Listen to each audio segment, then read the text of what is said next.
Hello and welcome everybody to the stream. Today we're doing some testing of the new cards that we saw a couple of weeks ago, last week and a week before, of the new Selesnya Wine Constructor, and we'll be doing a couple of different decks tested today. These two you have seen before, basically even all three. We're doing slight changes to the Superfriends list. We will be testing the Abzan beaters list that we did a couple weeks ago, and that one is unchanged as of now for now. We will be doing standard scales, which I have adjusted with the new spoiled set a little bit. And the fourth deck will be, maybe hopefully you'll see some of today, is my Heliod Scales list, which is basically a Selesnya modern list for the Heliod combo that I use and play regularly with. And maybe if there is going to be a chance, we'll also do some Pioneer Selesnya Scales with the regular Dorks list, but Selesnya colors. We've also seen this deck a little bit, I think once last week. Hopefully today we're going to get more games, that's why I decided to start the stream a couple hours later, with hopes that we're going to get more people playing online right now. And I would really like to test these two lists more than any other. And as we play through, I'll try my best to have the deck list on your right, somewhere right here, is going to be accessible through the Stream Decker. As a note of caution though, Stream Decker doesn't have Conclave Mentor yet, so that's the only card that's missing from the list. Everything else is in there. So you would have 56 cards in the main deck showed on that instead of 60. But keep in mind that it's a Conclave Mentor that's missing there. For other points of business, as a reminder, down you can find some useful links. One is the Card Hoarder link. If you purchase cards through that Card Hoarder link, it has a referral, and you will get one bonus bot credit for free when you purchase at least 10 or something worth 10 credits. And the other link is a Mana Trader link or MTGO Trader link. That link, you can buy tickets there and cards, and it helps out the channel if you use the link, so I really appreciate it. Also, don't forget about the YouTube channel. I try to keep it updated the same day I stream, so all of the previous streams are up there. Make sure to check it out, leave a subscribe, leave likes, and your suggestions in the comments. On the upper right, you can see we have a current goal. I really hope we can reach that in 11 days, that the new core set 2021 releases. This way we'll have this specific deck and this deck on the MTGO ready to be played. Alright, so let's go ahead and check out the lists a little bit.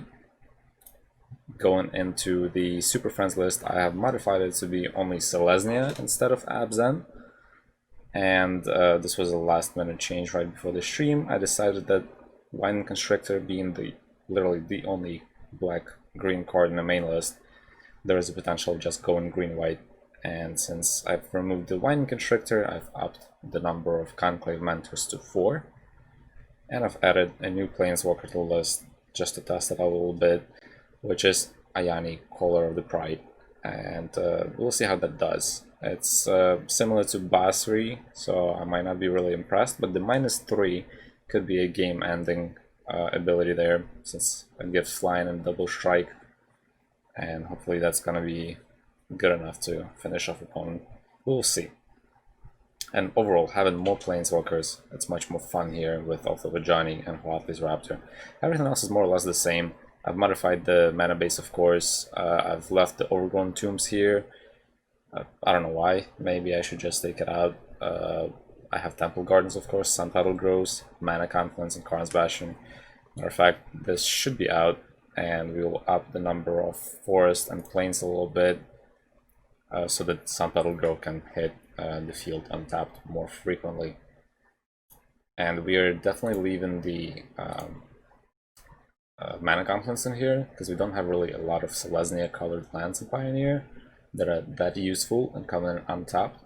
So Mana Confluence should be great. I could use the the land that's based on the planeswalkers, but we do have a lot of non-planeswalker spells on here too, so that's not an option. And I've added 2 Karn's Bastions back.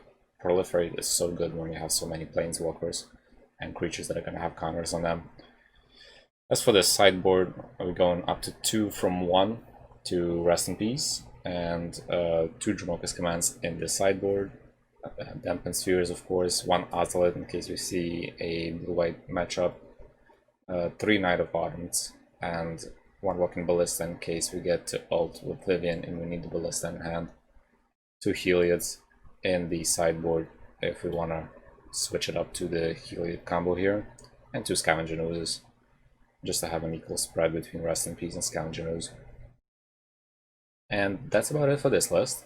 And real quick, just a refresher on the Abzan list. No changes here whatsoever.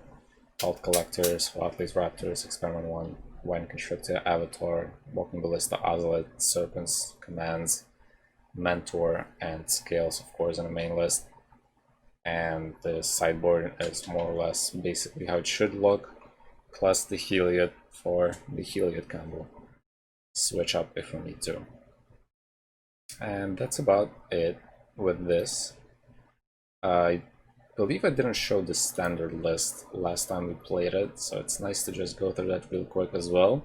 We ran 5 forests, 4 plains, 4 temple gardens, 4 temple of planties, 2 Karn's Bastions, 1 blast zone, and 3 Indata triumphs. Reason is, even though we're not in Abzan colors, it has cycling. We can still cycle it around, and it still counts as a double land, so it's pretty much like a Temple of Plenty, but with a cycle for 3 instead of these crying. It's not great, it's not ideal, but it is some mana fix in there. Stonecold Serpents, we got 4 of these. We got 2 Atlas Raptors, 4 Conclave Mantors, 3 Barkhide Trolls, 2 Scavenging Oozes, 2 Wildwood Scourges. Not impressed by this card. It lacks at least Trample, but overall it's okay for standard, but not great. 4 Basri Solidarity, fantastic card if we're going white. 3 Crystalline Giants, 4 Feet of Resistance. This is a great thing that we added since it got reprinted and it was spoiled last. Getting protection on a spell that costs only 2 mana with a +1 counter addition on it, it's pretty good. I like to have 4 of these in here. 2 Voracious Hydras, of course, 2 First Irian Games, this is so great in this list.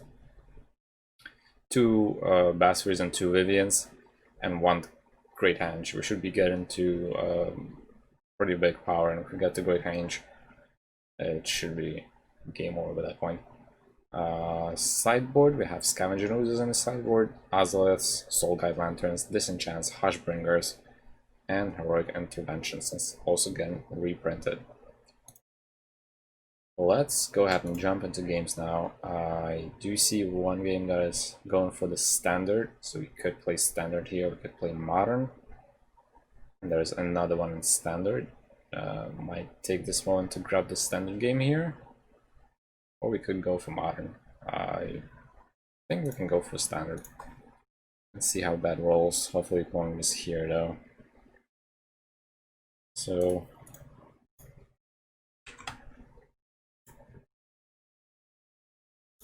let's see what our hand looks like. So we got 2 temples. And we got a plains with a Crystalline Giant.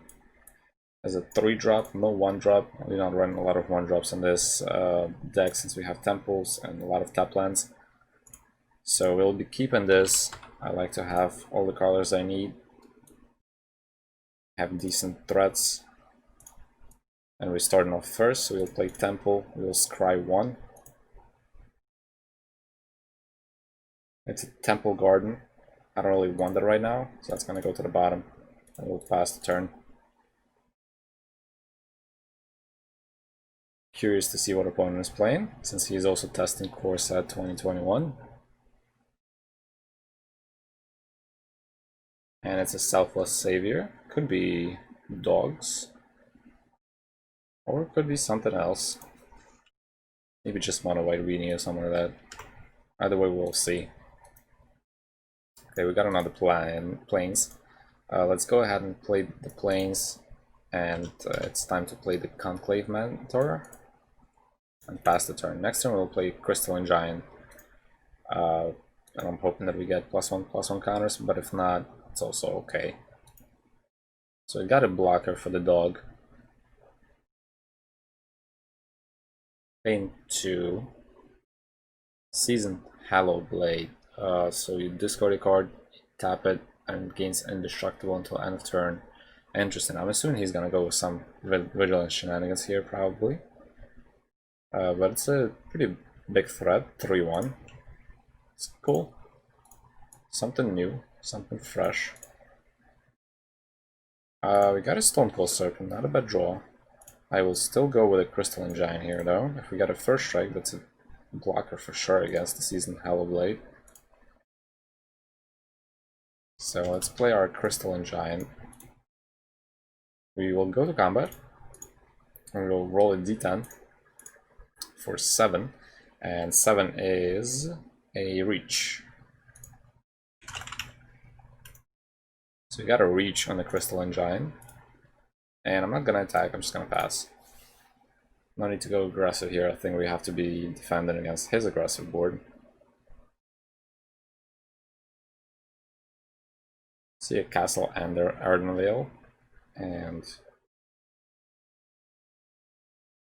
one is gonna attack with a 3/1.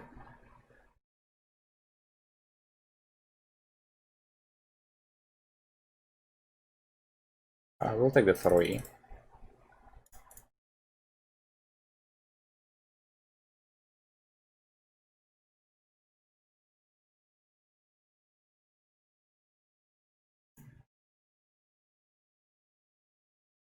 There's a second Savior, and a third Savior, and a Loyal Pegasus. That's a lot of creatures.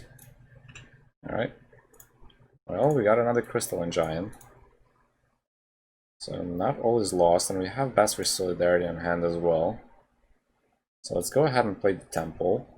We'll get to scry 1. It's another Temple. Definitely gonna put that on the bottom. I don't want it right now. And we'll go ahead and we'll play the Stonecold Serpent here for 1. Just gonna enter with 2 counters. And as a follow-up, since it's a sorcery, we'll play a Basri's Solidarity to put a counter on each creature, which is gonna instead turn into 2 counters. This way we're definitely gonna have blocker for the at least a 9 flying creature, and this one is gonna have to attack with another creature, so it should be fine. We'll go to combat, we'll roll a d10 again for 5, and that's, let's see, flying, first strike, death touch, hexproof, lifelink. Seems good. That's a lifelink. So we got a 5/5 lifelinker. That's pretty interesting. It seems like the opponent is saying good game. We have enough blockers, and especially with the lifelinker, he cannot really do anything there. So definitely gonna go to game 2 here. This was quite explosive. This is a fantastic card for this. Seems very good.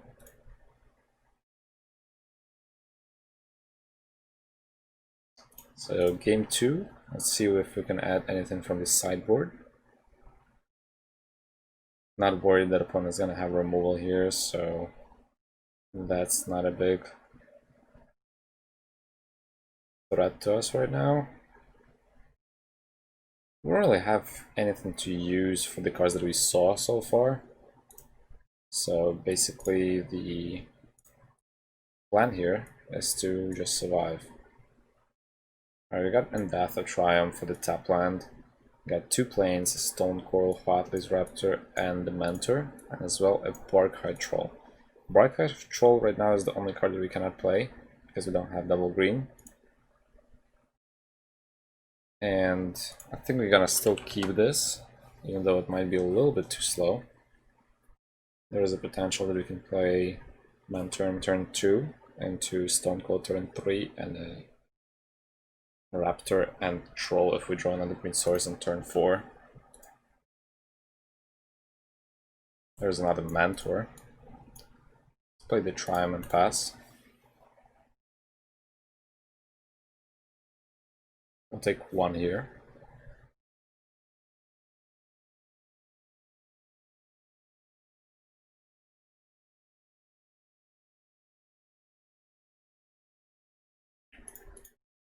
That's okay.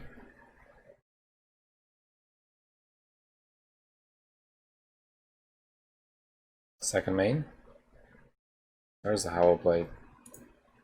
Smells just like last turn. Wildwood Scourge. I would rather want to land. But I guess this has to do. So let's go ahead and tap the 2 lands. We'll play the Conclave Mentor, and we'll pass the turn. We'll play a Stonecold Serpent for 3. It's gonna enter as a 4/4, so it should be decent blocker there. Take 4 here though. 3. So we're down to 16 already. No land drop, and passes the turn. We'll draw. We got a Blast Zone. Blast Zone is not bad here actually. We can blow up all the saviors at once if he has more than one.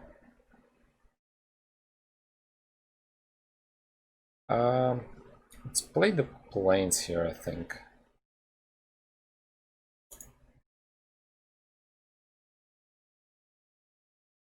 And now I'm debating because I could play the Scourge instead.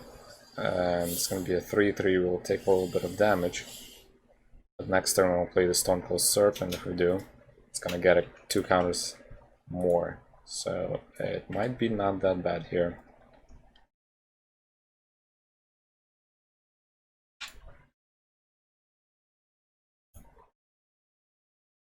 And we will go ahead and we'll attack 1 for 2.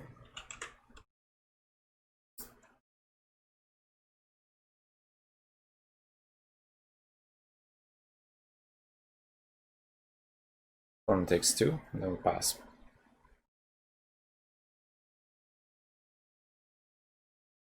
End of turn, opponent has a play.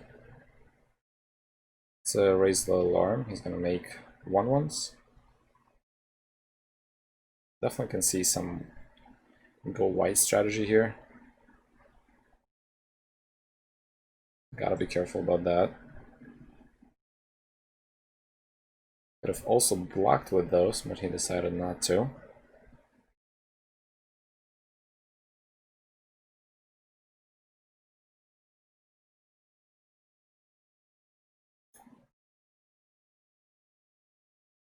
There's a giant killer.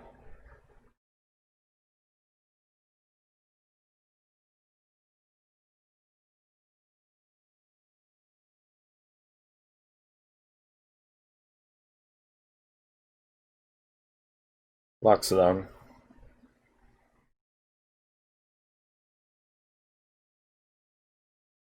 Decided not to tap this, which is great for us since we're just gonna take 3 this turn, and next turn we'll have blockers to put up.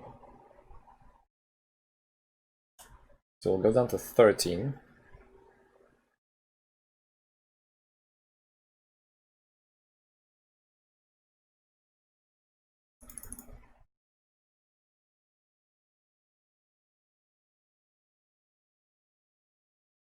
And then it's our turn, so we'll draw. It's a temple. Let's see here, if we play the Blast Zone, we can play the Stonecold Serpent for 2. It's gonna enter as a 3/3, and then we can hot with Raptor if we... Doesn't seem such a bad idea. Or we could play the Serpent for 3, play a Temple of Plenty. This way we can play Barkhai Troll next.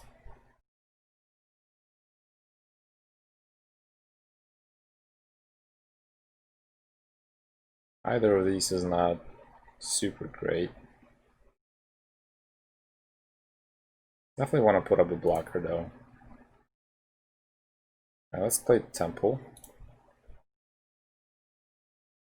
Scry 1. I don't want any more of that. And then we'll tap 3.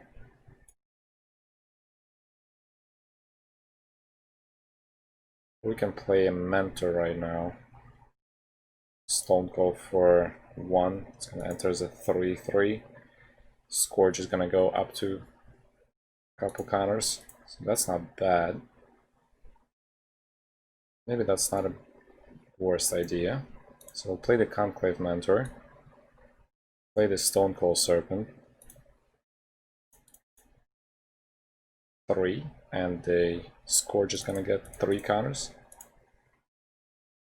And now we pass.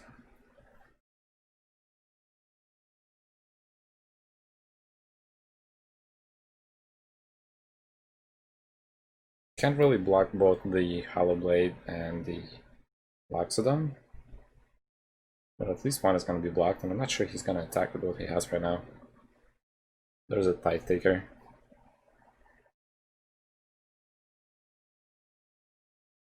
And I'm assuming another Loxodon. It's funny that our Heartless Raptor is essentially a Loxodon. Or the creatures that have counters on them.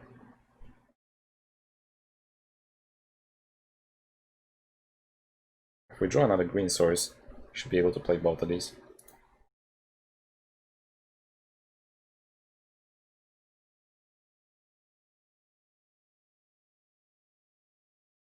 And pass it the turn.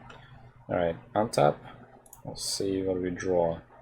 It's a Stonecold Serpent. Let's play Blast Zone. It's gonna have a counter.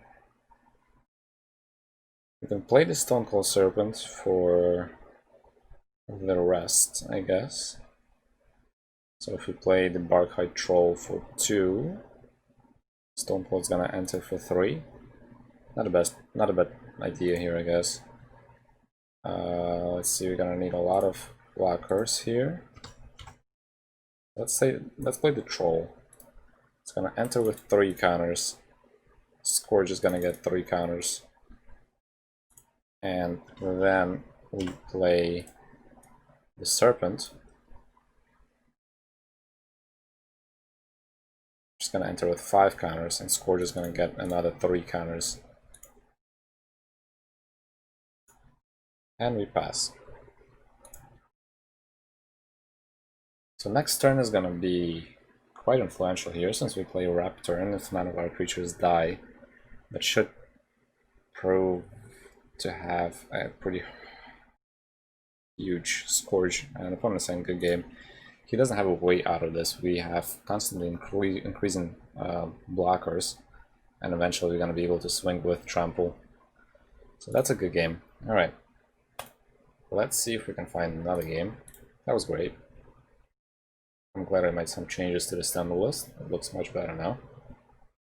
I don't see any interesting open games, so let's have our own right now. Let's name it Pioneer, Standard, or Modern.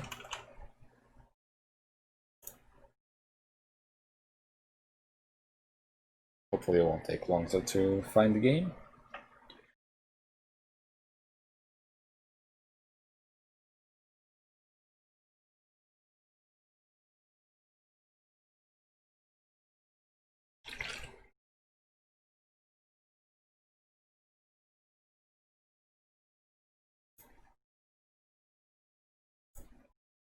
Okay.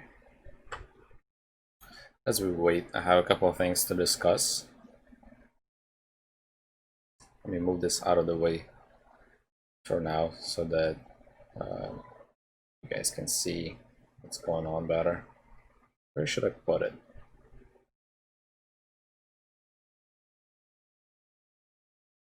Drop it right here.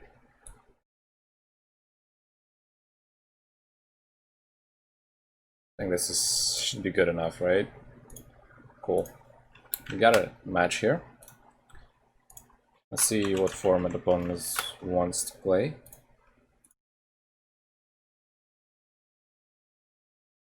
Alright, Modern. Cool. So we're going to be showcasing the Heliod Scales here. I believe that's the first time you've seen this deck.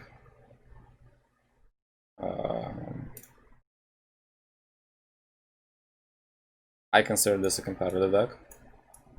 Many may think otherwise. Alright, so we got Collected Company, Hardened Scales, and Noble Hierarch here.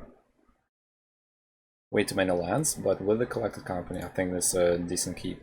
So I'll keep this.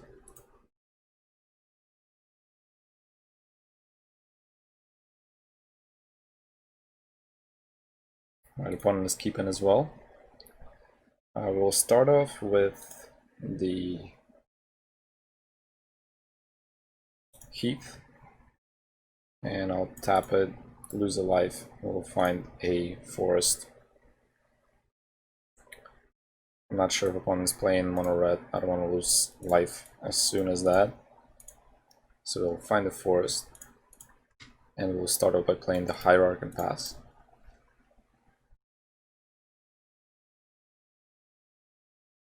Overgrown Tomb tapped.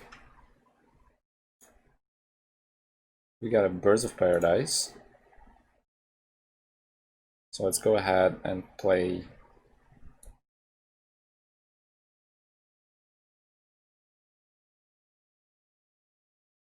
the forest here. Still don't know how aggressive opponent's deck is gonna be. So let's play Birds of Paradise. Let's play Hardened Scales and let's attack opponent for 1.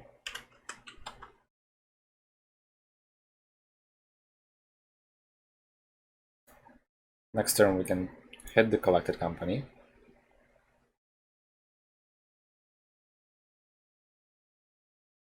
This deck is loaded, so I'm glad I didn't show the list yet. Let me see if I can update it for you so you can see the list as well. Just 1 second. The list for Heliod Scales. Alright, now it should be updated, so you should be able to see the list now. Opponent is playing Grim Flare, so we're seeing the Dredge deck here, most probably. Let's draw, and it's a Scrapyard Recombiner. Not bad.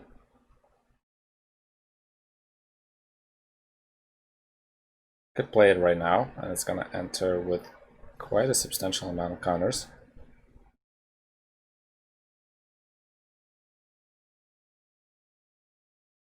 Start with Temple Garden tapped.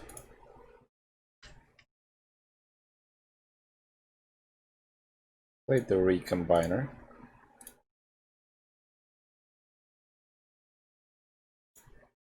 It's a 3/3, and we'll pass. Should be able to pull up this current list on your right, somewhere around here. If you click on the Stream Decker icon, it should be able to show up. We're basically running Ravagers as one of the win conditions here. Nexus as another win condition, and Heliod's of course here with the Ballistas. So Scrappy is going to provide us with Ballista hopefully, and I'm hoping to hit Heliod with Collected Company.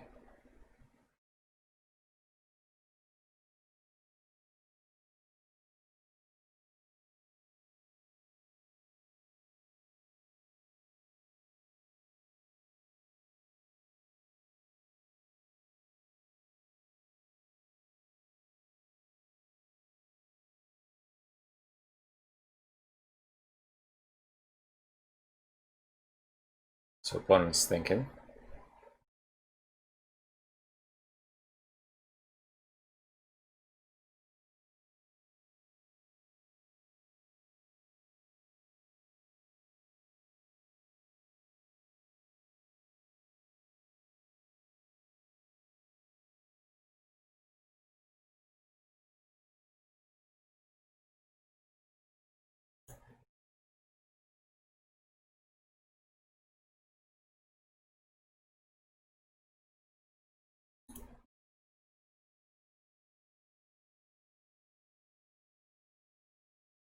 I think I just found a perfect spot for this to be put in.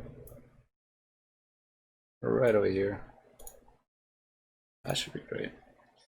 Alright, so we got Maelstrom Pulse, and Scrapyard Recombiner is gonna die here. Unfortunate, but that was expected.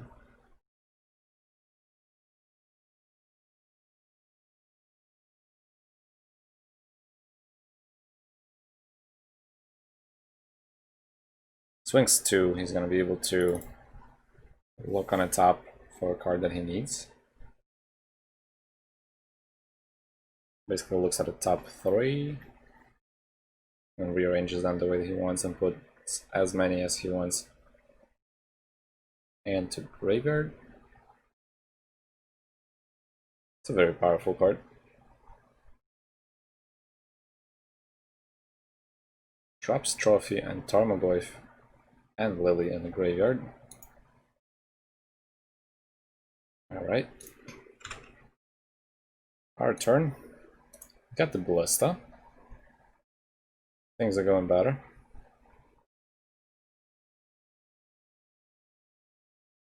Let's go ahead and I think we should pop the Collected Company right now.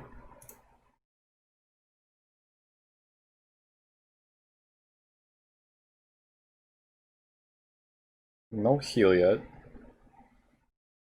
And we missed 5 hits since 4 were lands and 1 is Collected Company. But we did get Spike Feeder.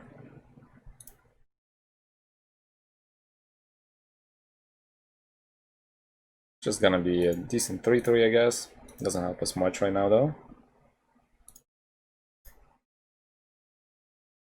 And we get to play the Fountain. Get 2 life. Guess we'll play Ballista.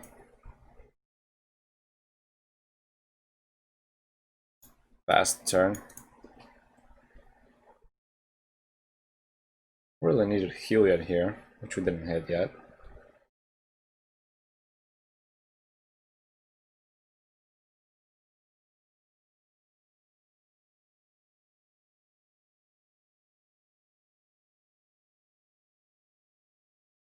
Swinging 4. We'll take the 4. Really don't care about the life total. I care more for his advantage looking at the top 3 cards. Inquisition is going into the graveyard.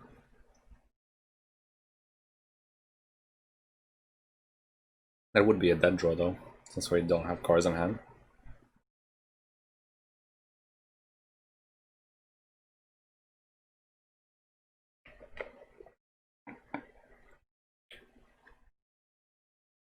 Alright, so he dropped 2 of the 3 in the graveyard, and we got another Grim Flayer in here.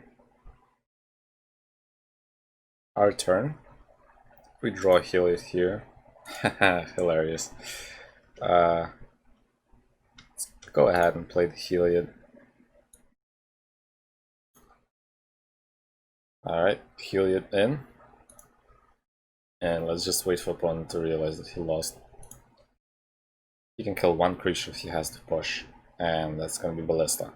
If he does, we still get pretty big amounts of life.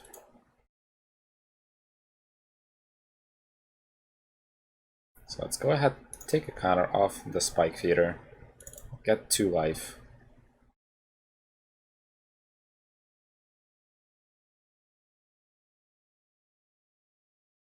Place the counter on the Spike Feeder.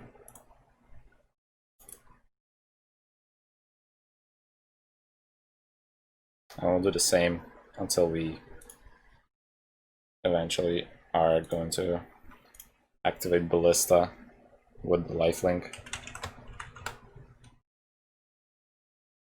So opponent realized that this is not going anywhere well for him. That was a very lucky draw, but the Collected Company essentially looked at the top 6. We didn't see a Heliod, so it was a nice scrying on the top.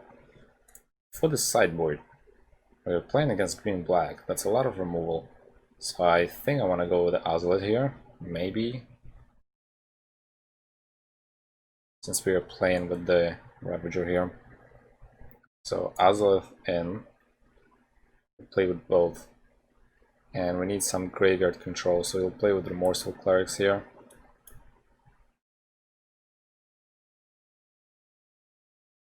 And the Will of Summers.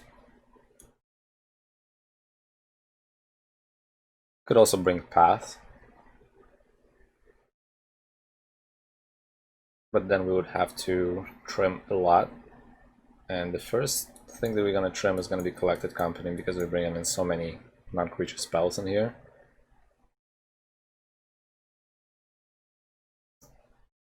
And since we're trimming the collected companies, it's worth trimming a couple mimics.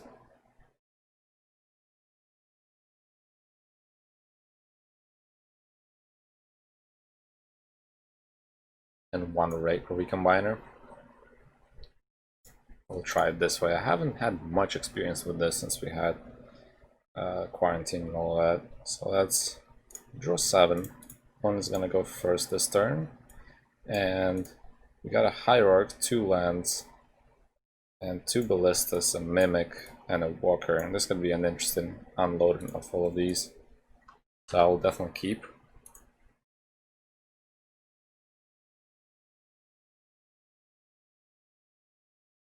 That's gonna be a Thoughtseize turn 1? No. Seems good.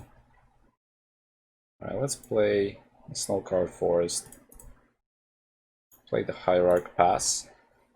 I'm hoping he's gonna push the Hierarch. This way we can definitely play everything else. Where's the Swamp?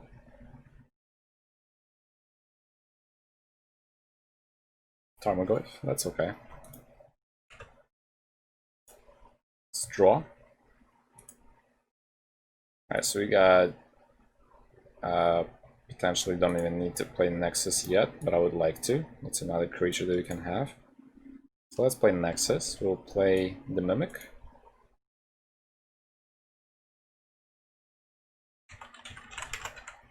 Construct. And then we'll start the Hell Loose.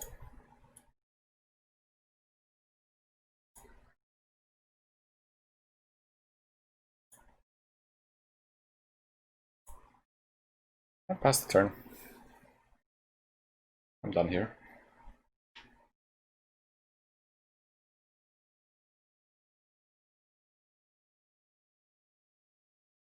It's a nice board state to have in turn 2.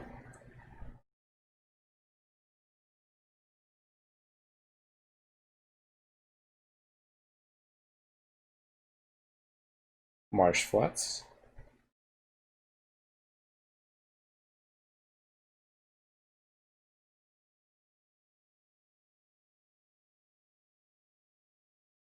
Next turn we have a choice. We could either up the Ballista or we could up the Hangerback Walker, but we can't do both. Unfortunately not enough lands, but if we choose to up the Walker instead, we could use the Nexus and even attack with the Nexus there.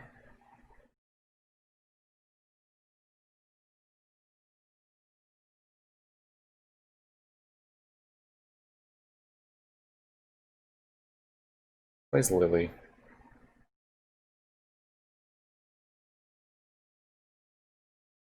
Goes up with Lily, so we discard, and we'll discard the Forest.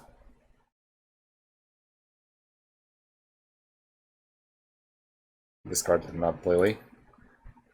Okay. Let's untap. We'll draw. It's another land.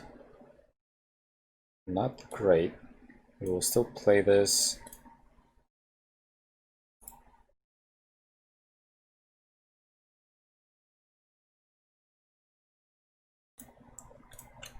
And we'll look for a... What should we look for? Should we just grab this tapped, or should we go for one of the forests? I think it's okay if we go with this. And probably even have it untapped, maybe. No need, I think. So we'll have it tapped.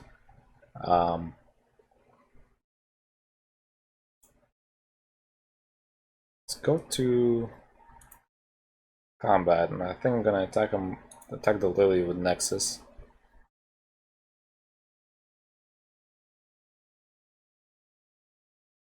And that's gonna be, let's see, 1, 2, 2 damage down Lily to 2.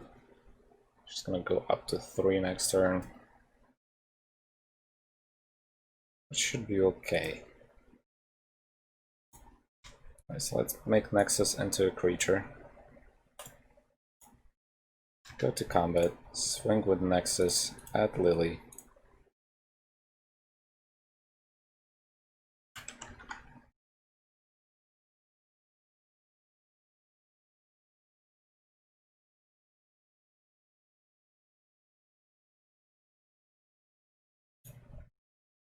Pass the turn.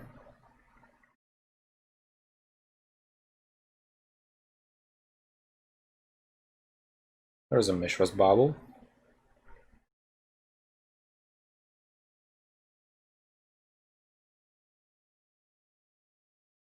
Gonna look at the top 1 cards of our deck.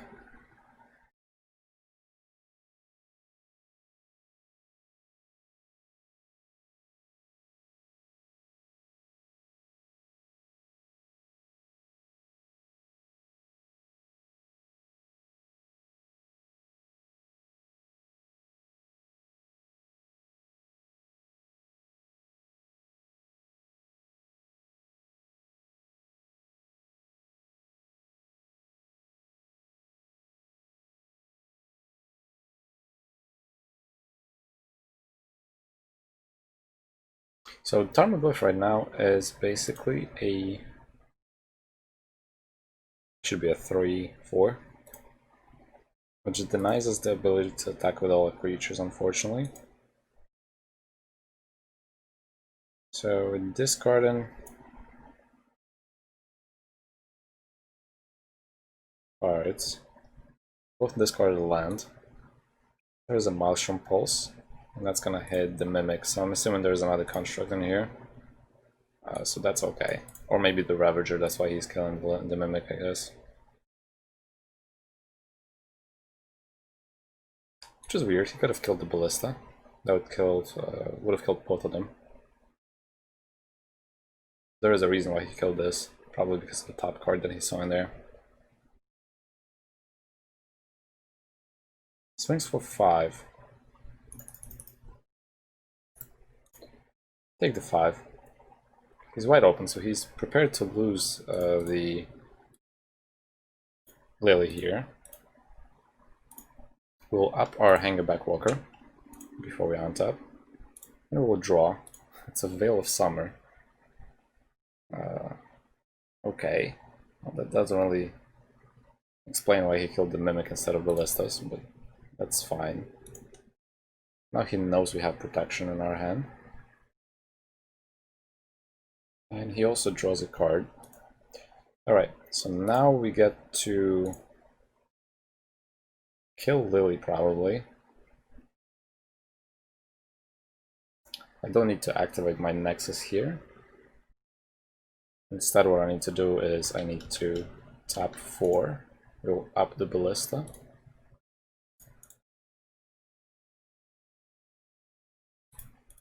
Combat, and I'll swing with these 3 at Lily. And this one at him. And pass the turn. Could have just done it differently by attacking 3 maybe. And leaving the Veil of Summer. But it's okay. Mishra's Bauble, second one. Looks at top of our library and plays the second Tarmogoyf. That's great. That's a land. Okay. Taking another 5 here, down to 9. Still feel pretty okay about it.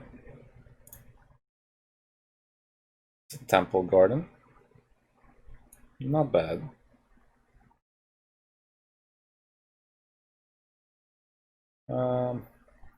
Not attacking here, so it makes sense to play this tapped.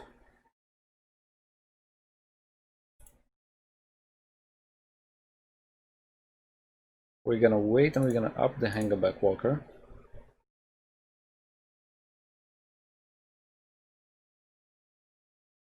Or up the Ballistas, depending on what he does. And we'll just pass here, I think. Gonna be attacking us with a lot of damage here.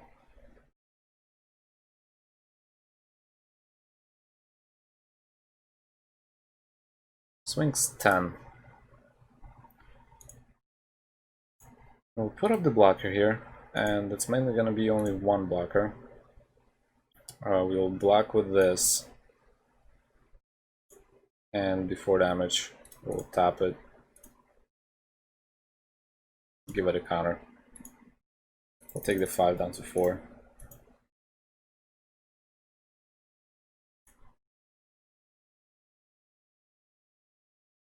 And we'll make a Thopter. 3 Thopters actually.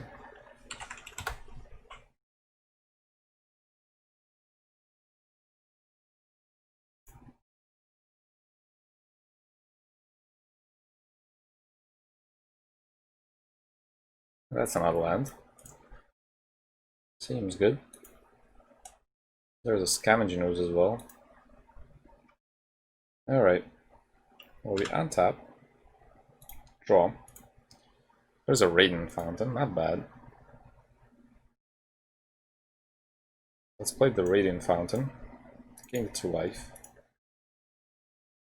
Now we have enough to potentially put a counter on the Ballista and play the Veil of Summer if needed. I could cash in. No, I cannot. He's gonna grow this to pretty big, so we cannot do that. Let's just pass the turn.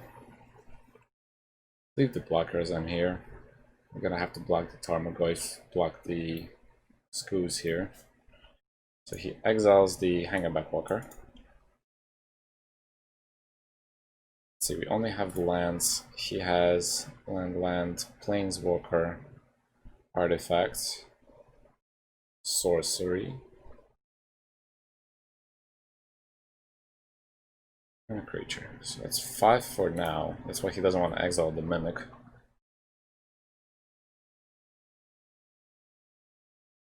Oh, we have protection against his Black Removal. That's a bonus. Goes to combat.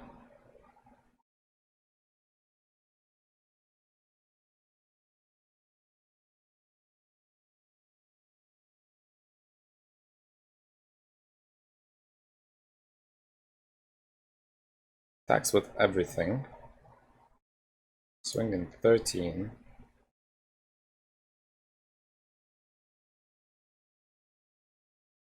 We'll block these 2. We can take the 3, 4.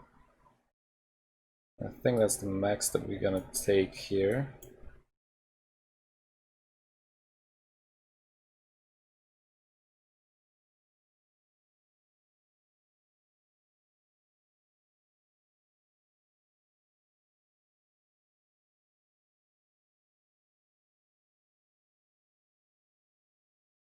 Alright, let's take 3 for now. Drop these in a graveyard. End of turn. We'll pump the Ballista.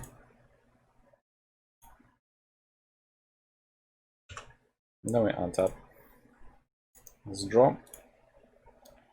We got the Azalet. Not bad. Let's play the Azalet.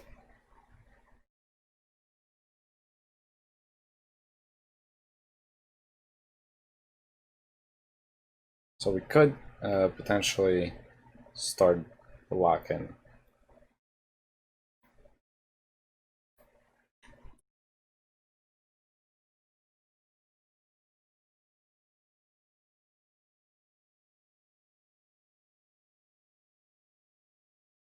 Tough position. His Tarmogoyfs are pretty big.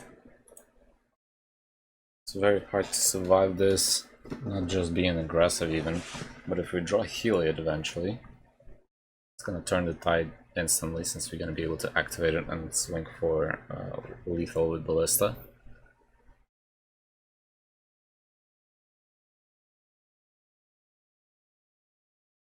I might have to cash in my Nexus even here.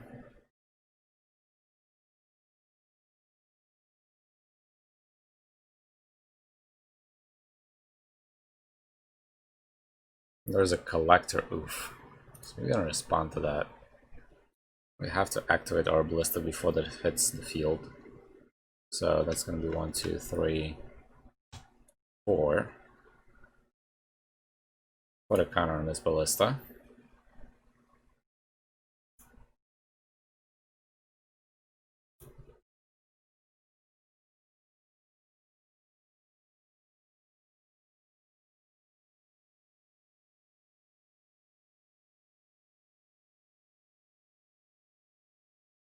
Attacks with everything. Again, it's 13. I'll block the Hierarch here now. And we could try to take out the Scavenging Ooze here.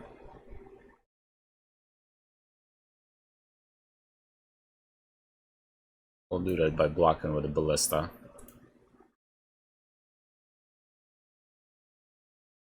And before damage. I cannot do before damage, so we'll double block with both Ballistas.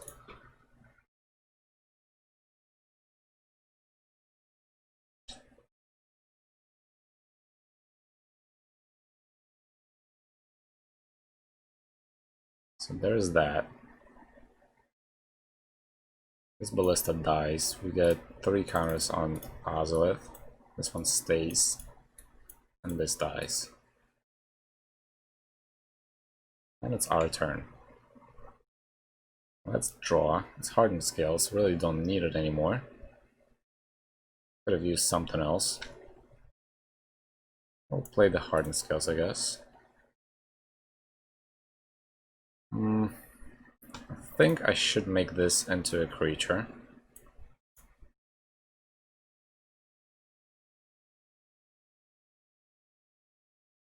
I'll go to combat and I'll put the counters on it. There's gonna be 4 counters on it currently. And then pass the turn.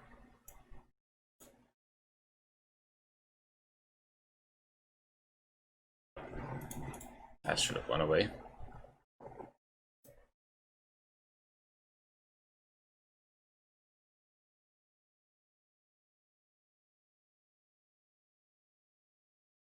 I'm gonna be surviving with 1 this turn, probably.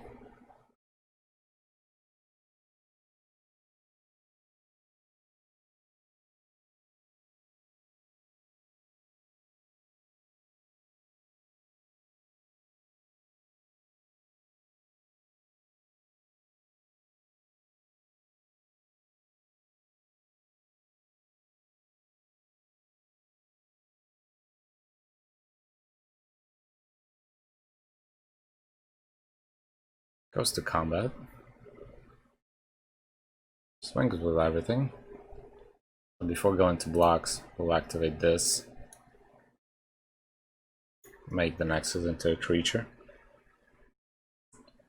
We'll set up 2 blocks.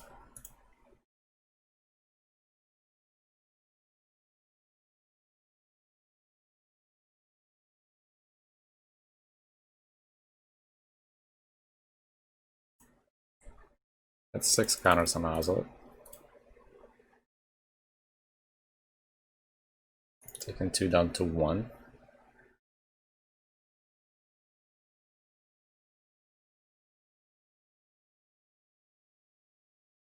There's the Lily.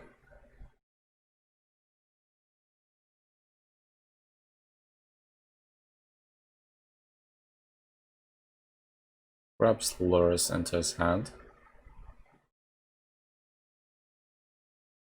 And since he played a black spell, we definitely need the Veil of Summer.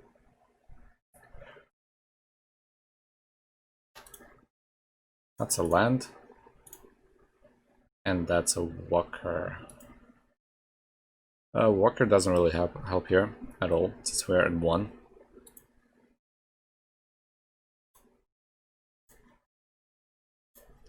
Don't see an option here, so that's going to be a good game. I believe this was game 2, so we'll go to game 3 now, I think.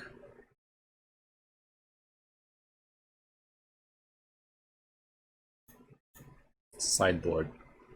Well, I didn't see a lot of removal here. It's mostly creatures and Lilianas. And Inquisitions of Kozilek.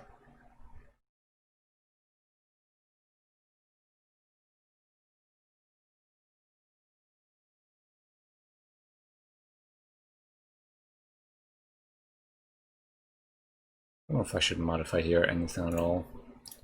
Guess we'll keep it the way it is. Let's see what we draw. A Canopy, Scales, and then nothing playable after that, so we'll mulligan this one. Better in terms of lands. Pretty good that we have Veil of Summer here. Azalith, I guess, is okay. Seems pretty interesting.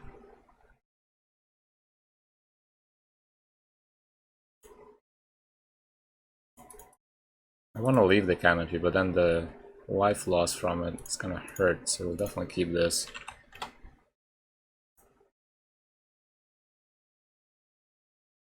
I try to keep the Veil of Summer here, in case he plays Thoughtseize or anything similar.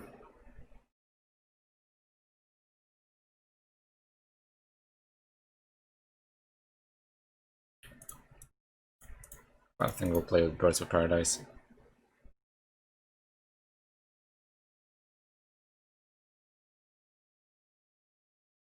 There's Marsh Flats. Got a Swamp. I think I'm gonna see a Inquisition here. A Fatal Push. That's not bad. Could have been worse. There's a Noble Hierarch. Play Inkmoth Nexus. Let's play the Hierarch, I guess. We're gonna leave ourselves open one more time. And that's okay.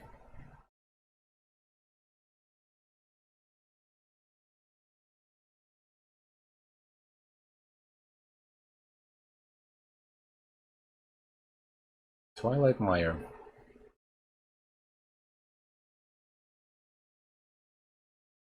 Phase 2 could be a Tarmogoyf.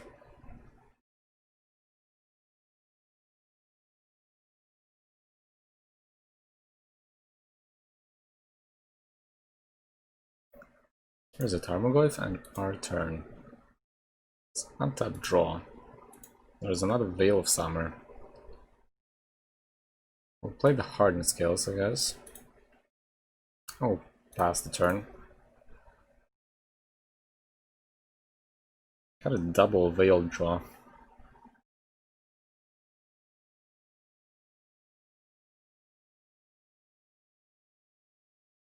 Taking the 3 here, down to 17.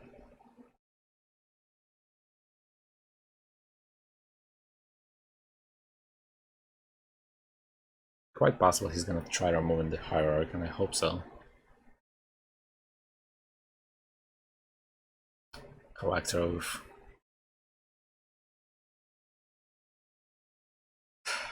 Third Veil of Summer.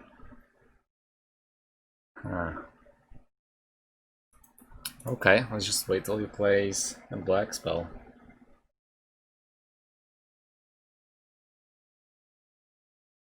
Should have brought the Path to Exiles for the Collector Oath. Fortunately, it shuts down half of our deck, and the only way we can win is through gaining a lot of life.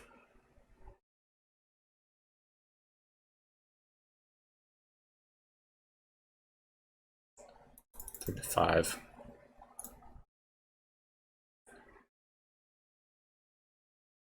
Okay. Second Tarmogoyf.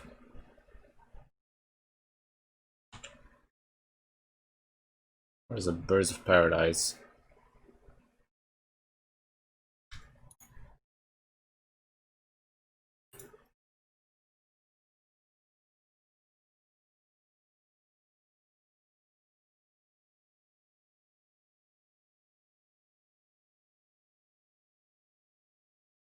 Got a tomb from his Working Catacombs. Draws for turn. I hope that he's gonna use a removal. There's another land. Seems like he's drawing a lot of lands.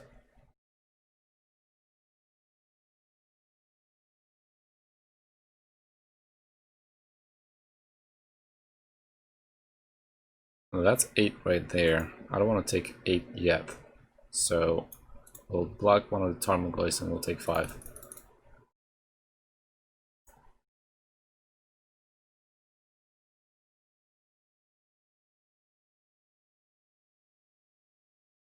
Scavenging Ooze.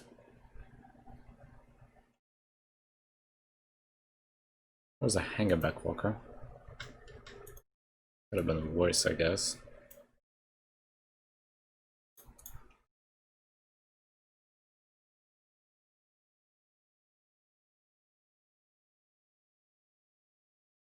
That's gonna be a pass.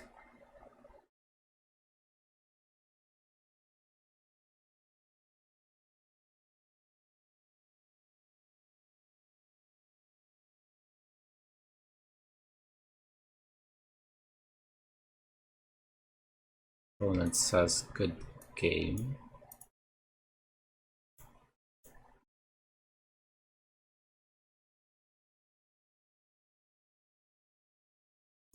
Just one. Alright.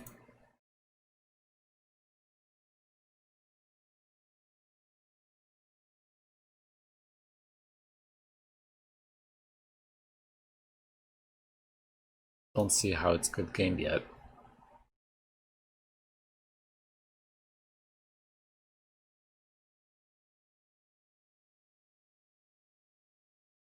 Unless he tries to kill it first, before attacks.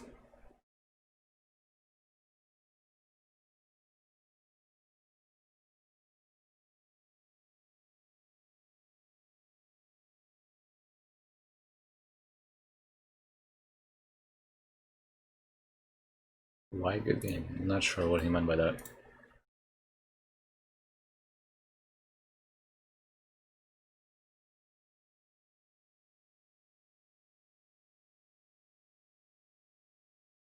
There's the removal we were talking about.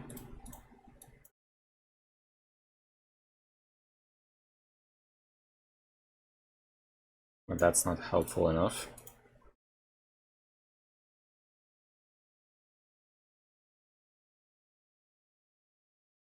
And that's 11.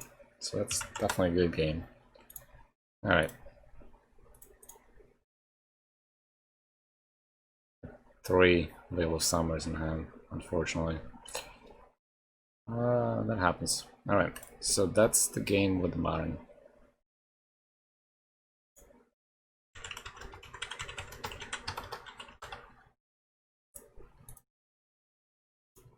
Cool.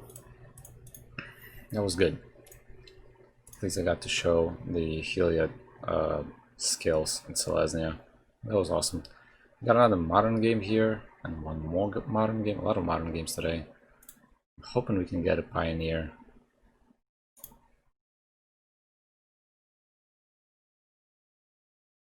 So while we wait, I want to show you 2 things today. Thing 1, there's a black-green Scales list that made a 5-0 league on the 18th, which was exactly 3 days ago. And that list is basically a beaters list. Experiment 1 Pelt Collector, Walking Ballista, Scavenging Oozes, Scrap Heap Scrounger, just one of, 4 Hydras, 4 Constrictors, and 3 Rishkars. There's 4 Nisses here as well, for Assassin's Trophy's main board, which was interesting to me, and 4 Hardened Scales. Other than that, it's basic a list with main board removal, and I'm guessing whoever was playing this was worried about fighting against enchantments or others, and that's why they put in the Assassin's Trophies. As for the lands, there is one Hissing Quagmire, which tap land is not fantastic in beaters, but I think he's doing that because of the blue-white control, not to be creatureless when the board wipe hits. And 4 Mutavolts for the same exact reason. In his sideboard we see Fatal Pushes, Soul Guide Lanterns, both 4 of, Golgari Charms, another Scrap Heap Scrounger, and Unravel the Aether. Scrap Heap Scrounger is nice because it's a 3-2, so it pumps the Pelt Collector and Experiment 1, and especially since it can't come back from the graveyard, which is great. And the other thing I wanted to show you was the preliminary. That's the latest Pioneer event that was on the 19th.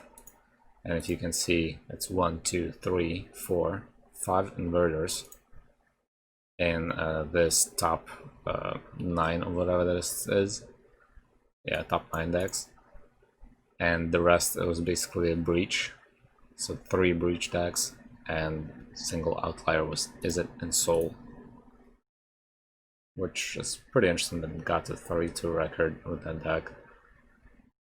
And Breach got the preliminary 5-0. This is an interesting spread. 50% was Inverter and 30% was Lotus Breach. Quite impressive. And Inverter was actually one of the most played cards at 50%. Quite awesome. Yeah. This is great. I'm happy to see another beaters performing pretty good in these Pioneer Leagues. Maybe going with the Mutavaults is not such a bad option, but when you play Mutavaults, I'm assuming this could be an issue a lot of times. Being able to pay both colors. But I like it. No Ozoliths here, which I think is a smart decision, and I think next time we play the League, next week, which either is going to happen on Wednesday at 5, or, which is more probable, it's going to happen on Thursday. And I'm moving this Thursday's stream to 3 o'clock, 3 p.m. Eastern Standard Time, and that's probably when I'm going to do the League. I'll do the League with the beaters without the Ozolith. We'll see how that goes. I like this list. It's a nice list. 4 Assassin's Trophy seems like quite a lot to go with, but I'm sure it helped him reach the 5-0. It's a dead card in cases where you see Inverters and Jeskai controls, not Superfriends. Superfriends this is great for Superfriends. But Inverters and blue-white control, those are the tough matchups. Alright, we got a game. It's another modern. Well, we could play modern. And play with the modern Hardened Scales. This doesn't have the new cards, no Ozolith, nothing like that. Or maybe it does. I don't remember. I have another Hardened Scales list with modern. Let's play Heliod Scales one more time. It's fun, I like it. Started to look like this is not a Pioneer stream, but a modern stream. But that's alright. Okay, we have the combo piece in here. We don't have white source. We only have 1 green source, and to play the company seems like a big stretch. So definitely mulligan this. Much better. Got 1 combo in hand with a collected company. Enough lands and a Birds of Paradise. We'll drop the plains on the bottom. It's gonna be a keep. And we'll start with Windswept Heath. We'll lose 3 right away and find the Temple Garden, which will tap for Birds of Paradise. Pass the turn.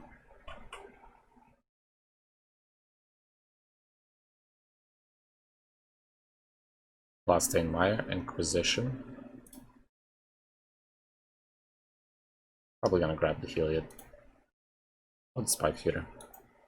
Honestly, I don't care which one it is.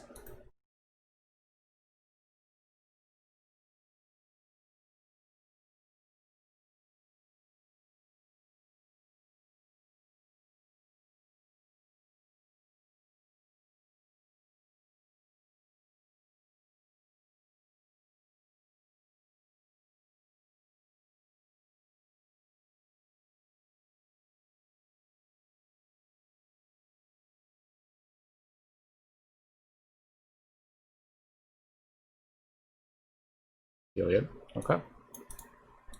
Heliod it is. That is our turn.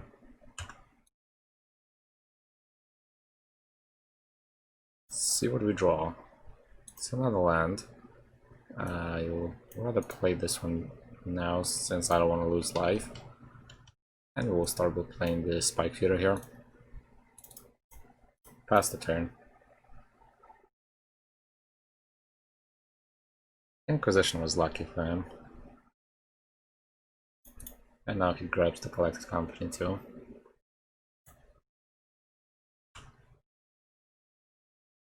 Gotta hang a Backwalker. I don't want to leave it in my hands, it's just gonna get discarded again. He's sitting on one lander too.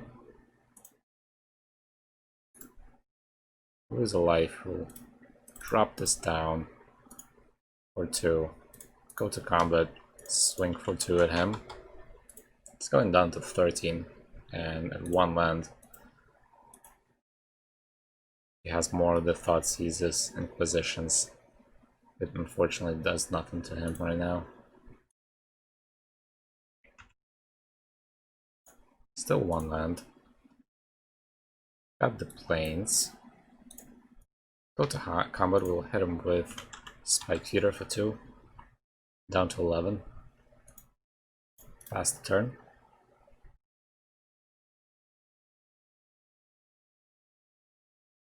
Clink to dust.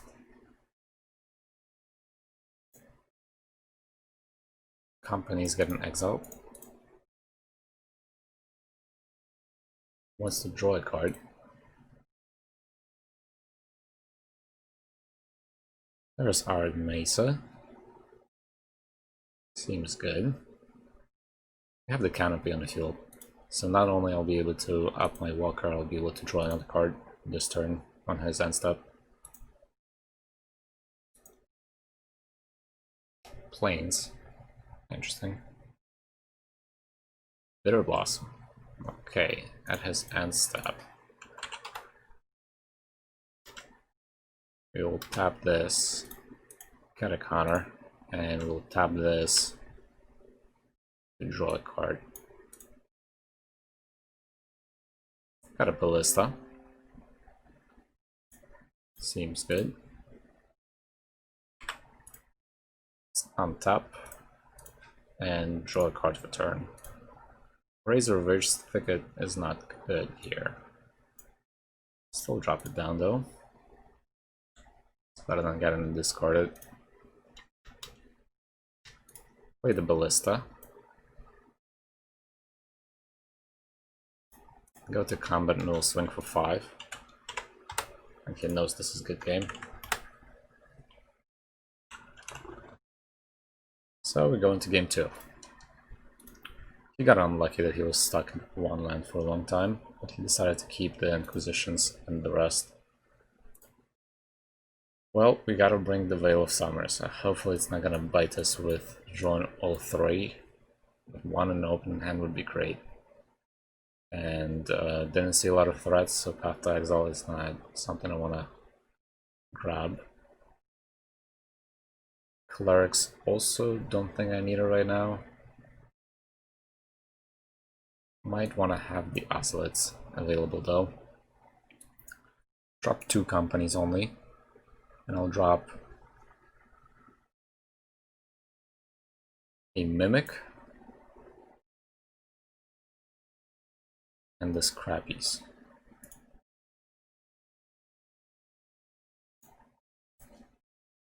Alright, so we got a Ballista, Scales, and the Ravager. Seems tough, but we have the Canopy, so I'm gonna keep it. Definitely gonna get Thoughtseize on turn 1.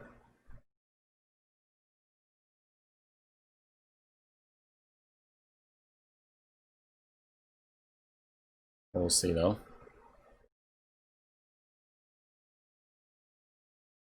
There's the Inquisition. Gonna grab a Ballista. Everybody grabs a Ballista, nobody cares for Scales.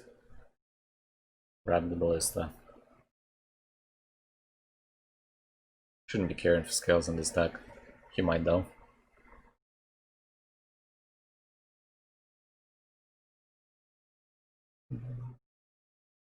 Okay, Scales is gone.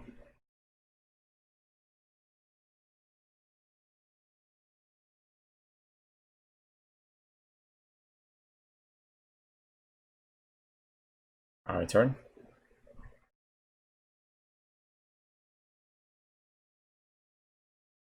Pass the turn, please. Will you? So after this we're gonna modify it. I don't want to play any more Modern. We're gonna modify this to make sure that we play a Pioneer game.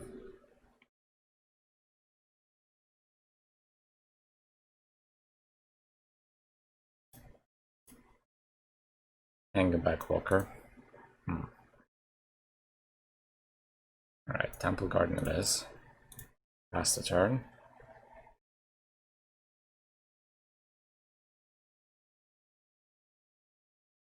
I'm sure he has enough land now.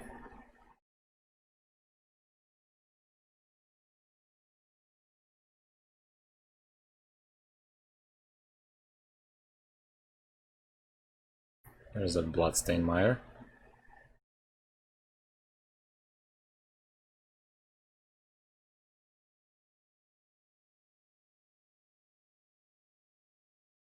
Snow-covered swamp. There's an Inquisition. Why not?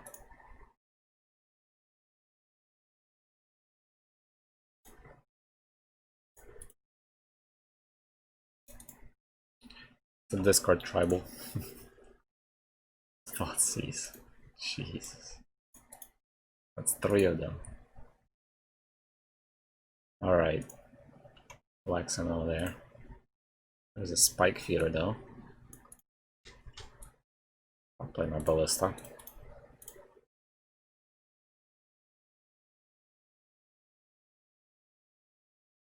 We have another Thoughtseize.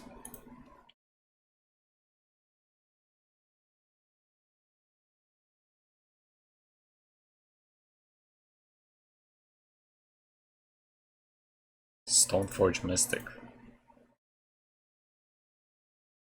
Okay. Batter School. Alright. That's okay. Let me draw my Heliod and you're not gonna be able to win with that.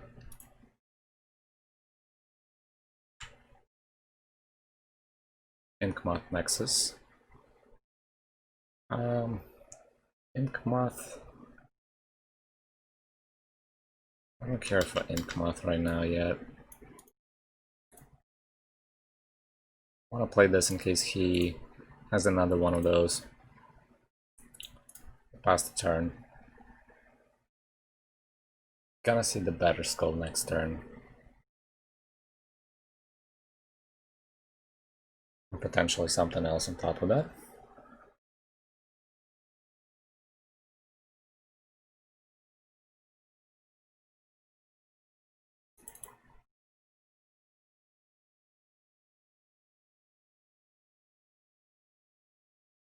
Snow-covered mountain. There's a Bitter Blossom. And our turn. Didn't play the Batter Skull, which is surprising to me because I can kill this. But I'm guessing he has a land to play it and hard cast it. Got a Birds of Paradise. We're gonna play Horizon Canopy now. And maybe it's wise to just tap them and kill the Mystic. At least it's gonna be a trade. Then he has to use all 5 lands for the Batter Skull. Or we could play the Paradise Birds and draw with Horizon land. I want to keep my Ballista for now, in case we drop a Heliod soon, so let's tap this, sack the Canopy. That's an Ozlet. And that's some Birds of Paradise. Go to combat, we'll attack for 2.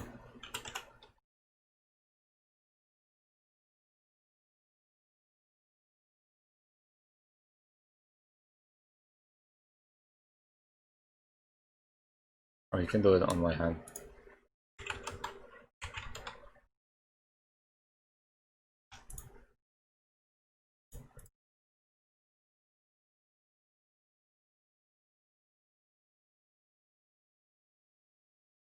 I thought one of these was tapped. I guess I'm wrong. Oh, it doesn't matter.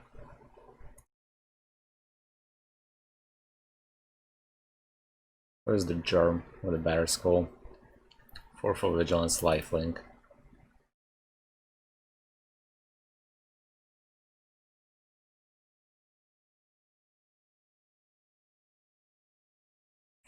So he's gonna go to 18, we're gonna go down to 16.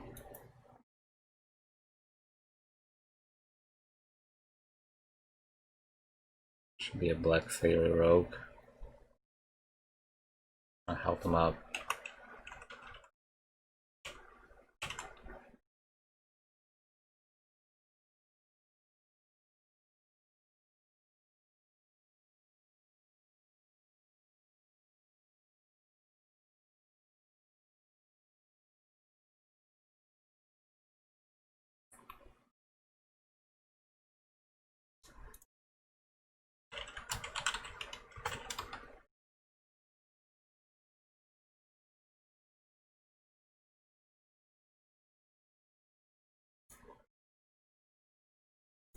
Okay, so Batter Skull is attacking. We're gonna take 4 here.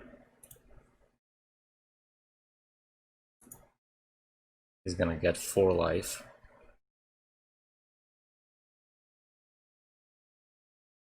Got a Sunbaked Canyon there. And a second Stoneforge Mystic. That's rough. So now we're gonna see a sword coming in. A Fire and Ice. We gotta draw Heliod now, otherwise it's never gonna happen.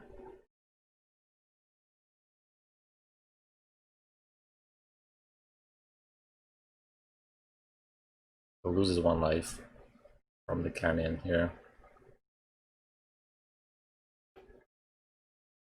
He plays the sword, I guess. I don't know, why would you hard cast it?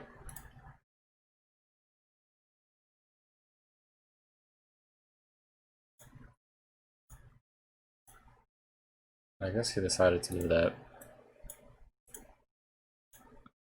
Got a Hardened Scales. Terrible draw here. Terrible, terrible, terrible. Guess we'll play it.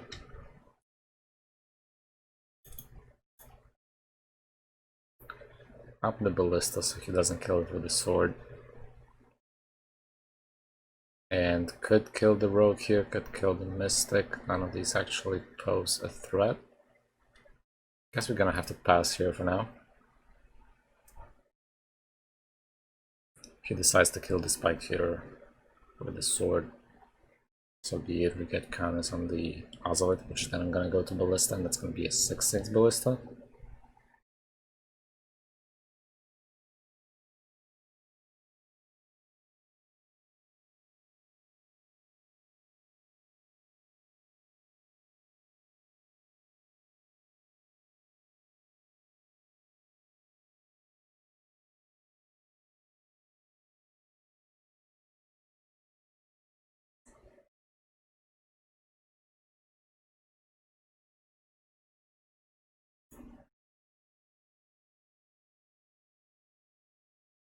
You can cook it, I don't care.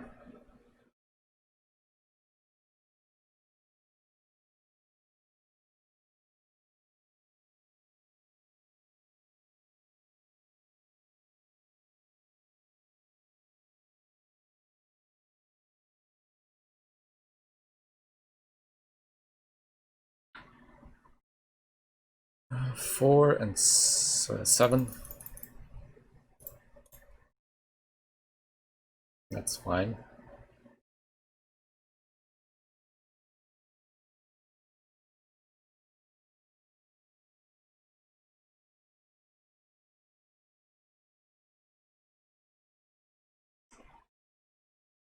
Kills the bird. That's okay.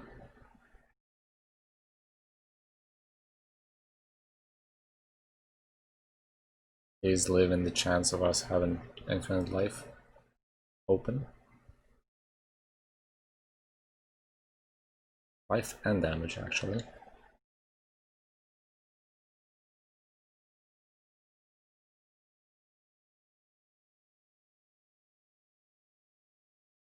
I guess if he drew a land, and it's our turn, please be a Heliod. It's not a Heliod.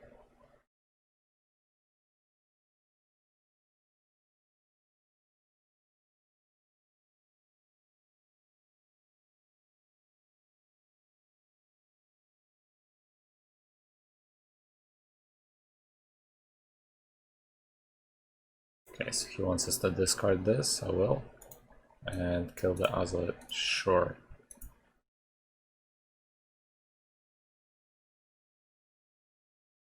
Pass the turn.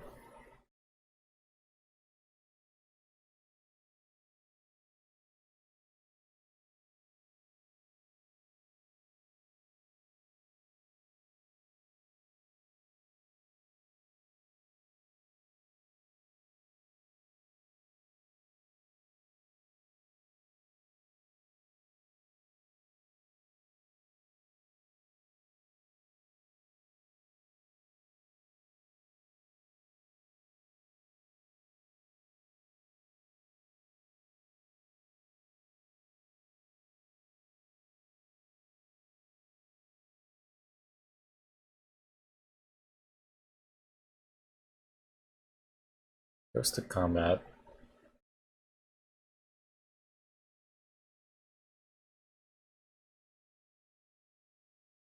We see an attack for 7 again. 8.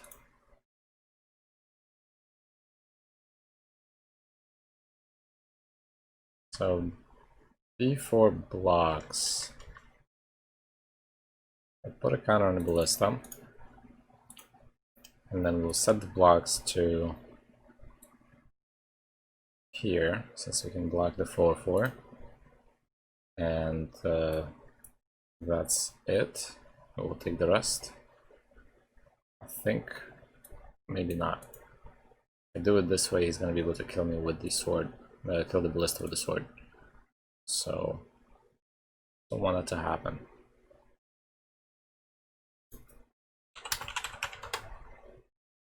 That's 8, I think.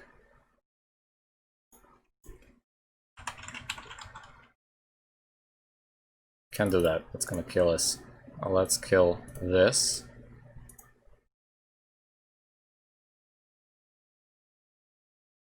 And not block the rest, which is gonna be 5.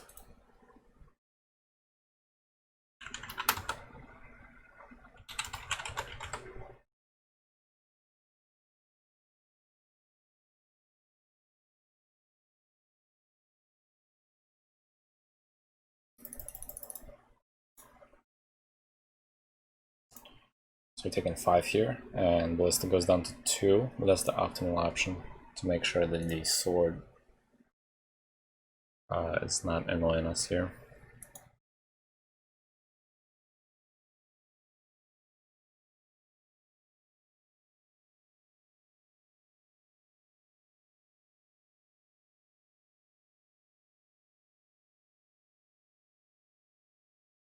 Second main.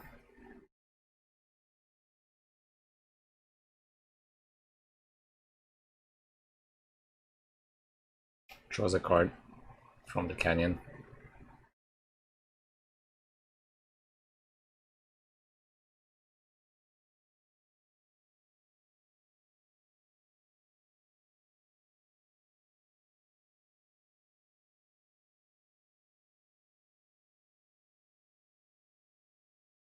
There's a fatal push. Let's kill that. We'll kill that too. Fatal push was a lucky draw.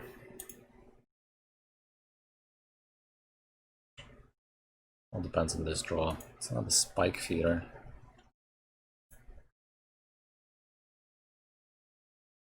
Yes, that is what it is. We'll pass.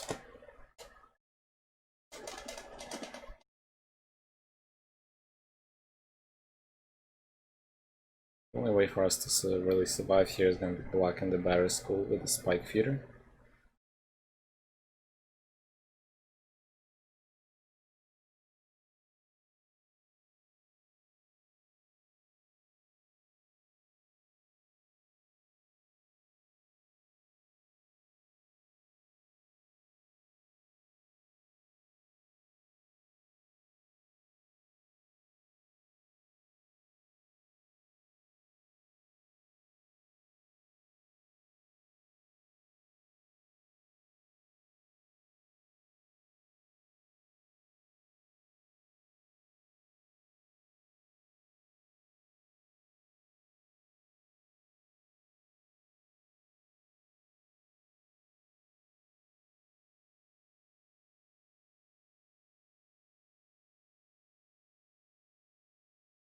Okay, so the sword is getting attached to the mystic.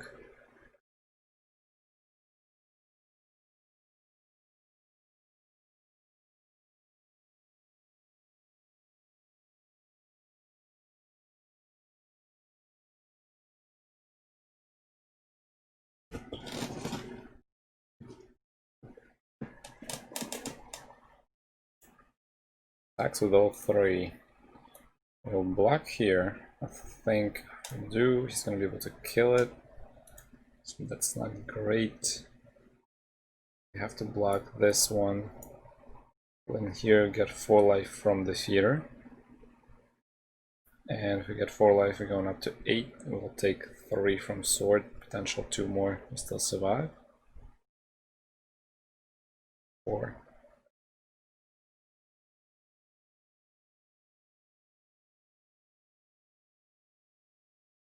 I don't think I need to block with the other spike feeder.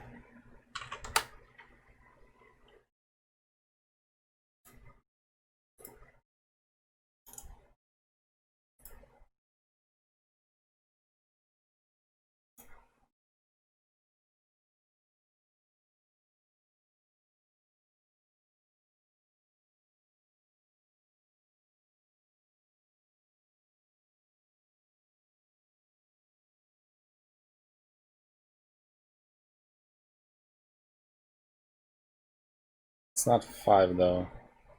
Yeah, it's 4. That's what I thought.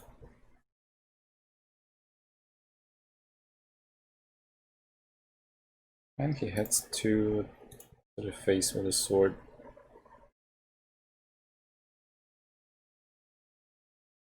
We have 6 more life from feeder, just in case. But I think he got a removal for feeder here. Oh, now it's another mystic. That's the third one. And it's our turn. There's the Heliod. That's lucky.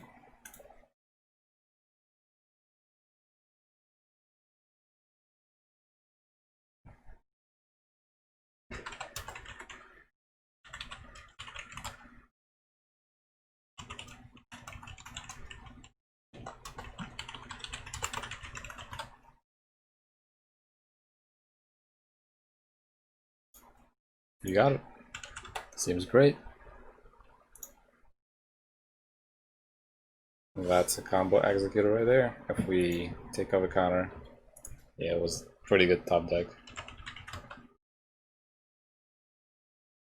That was good. As long as we draw the Heliod, that's the most important. Could maximize the value by playing some of the tutors, I guess. But the idea here is we just remove the counter from a feeder, get 2 life. Because we get life, Heliod triggers, so we get to put a counter on the feeder, but it puts 2 instead. And this grows higher by 1 counter every time, and we get 2 life every time as well. Alright, so that's that game. Let's see what games are waiting for players right now. EDH, Vintage, and Modern. Let's take off the Modern. And let's take off the Standard too. Let's just wait for a Pioneer game. Pioneer for the win. A solid card previews for the Jumpstart. Really good cards in here. So far the set looks really good. Nothing really to point out for the Scales, since this is not going to be Modern, Pioneer, or Standard legal. Some of the cards are going into Historic, and majority of the rest of the cards are going to be in other formats like the Vintage, Legacy, and EDH. So basically eternal formats. I'd like to see some of the cards here. SMR is great to see here. Thur's Crusade. It's gonna be great to draft though. Very nice set.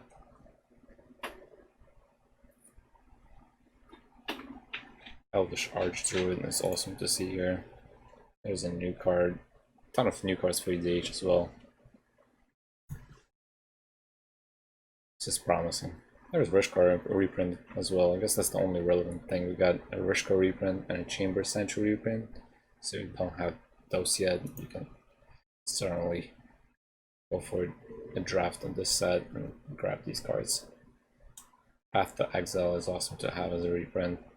There's been plenty, but this card is still pretty expensive in terms of number of reprints it had. Basically, it's sitting around $5 and everywhere else, every other print, so to say, but there's been a lot of prints. $5 on MTGO. I mean, in real life, you want to buy this. Actually, this is real life, yeah. Slightly went down too.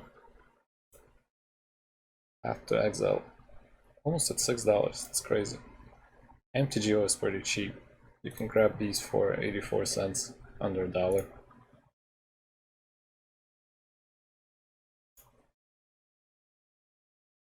Here's Obsession. This is upsetting. I thought these would hold some value, but now with Chart of Course and Queer's Obsession being reprinted, there's gonna be a price decrease. It was at $5 for an uncommon when this was spoiled and went down pretty quickly. But Rivals of Ixalan card was sitting at $2. Now it's down to almost $1.50. Very sad. Chart of Course was a mainstay in the Is It Phoenix deck. And that got hit with the mystery boosters. It was at $3 though at one point for an uncommon, and disappeared, and it's now highly accessible.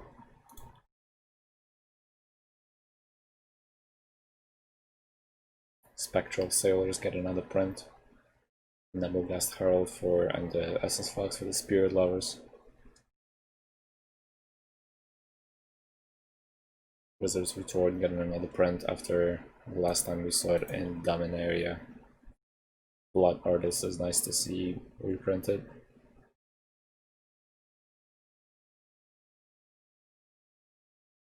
This is great that they printed a Bone Picker, since this is mainly a draft set, so it's fun to have these during the draft.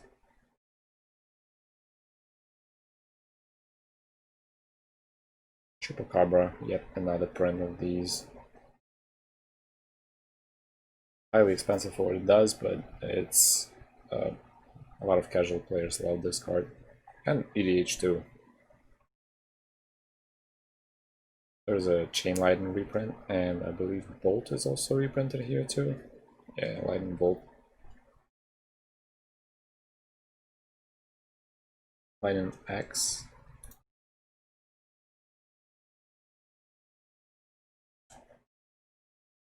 Seems decent. But the green is what shines here. Mainly because we see a lot of counter theme here as well. +1/+1 counters. Inspire and Call reprint. Hunter's Insight reprint.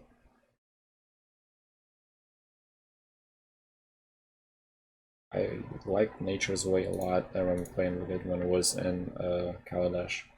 Savage Stomp is great for dinosaurs decks. And let's see the other great. I think they were all the way in the beginning. The other great +1/+1 counter cards. Or is it not this set? I'm pretty sure it was Jumpstart. Let me see.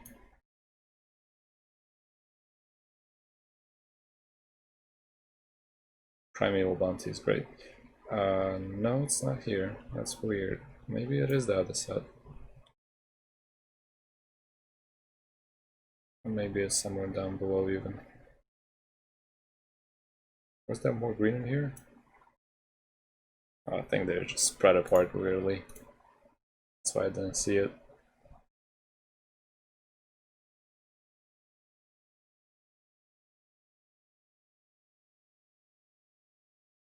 Bake into a Pie. Second print. I think it's the second print. I don't think it was printed in Mystery boosters. Yeah, it's only second print after the drain. Black Cat. Also a reprint.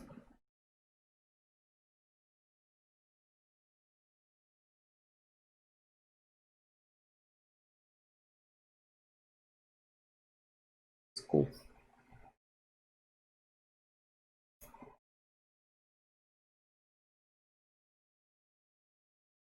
There's the green cards.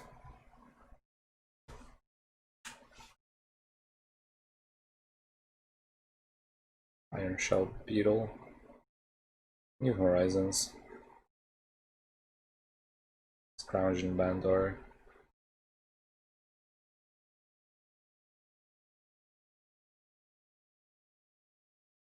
Still don't see what I was looking for.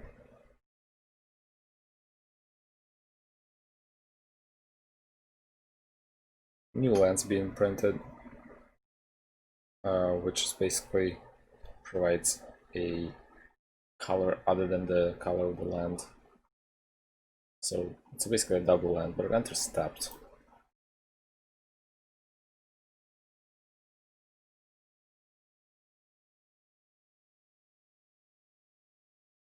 So what's up with these reprints? I was pretty sure that the green +1/+1 counter doubler should have been in this set. Got a Pioneer matching here. So let's play with the Superfriends first. Okay. That's a lot of lands. No 1-drop. I guess we'll keep. There's a potential to draw Scales on next turn. This way we'll have a play on turn 1.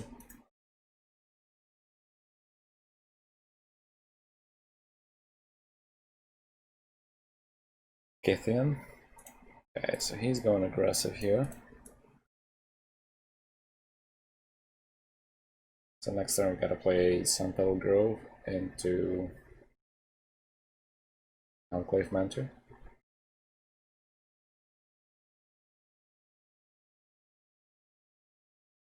Taking 2 here.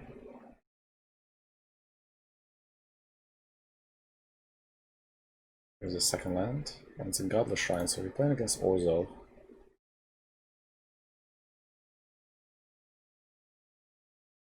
Taps 2. No.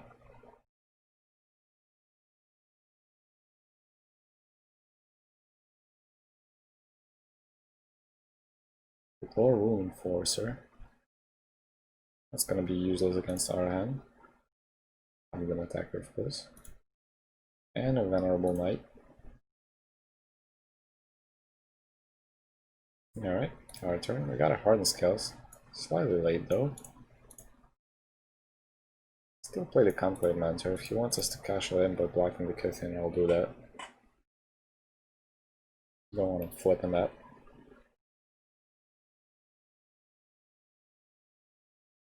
He gets a land, that's going to be a problem though.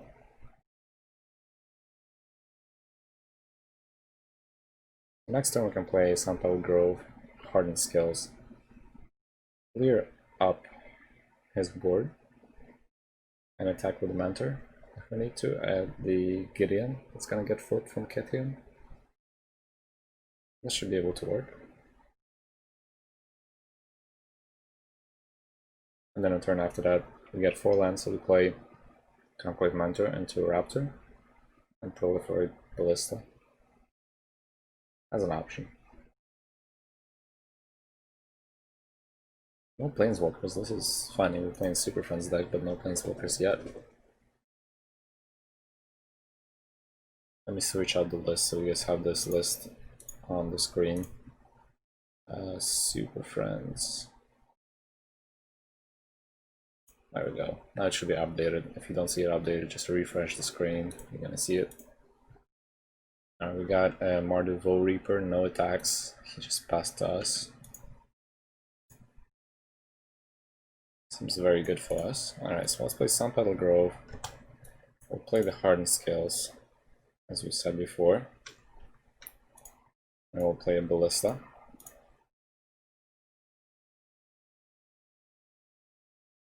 And Ballista is gonna have 3 counters. We cannot kill Kithian and not worry about it. Or we can kill 1, 2, and leave those 2 alive. I do want to kill Kithian before he has another land to make it indestructible. So Kithian is definitely gonna die right now.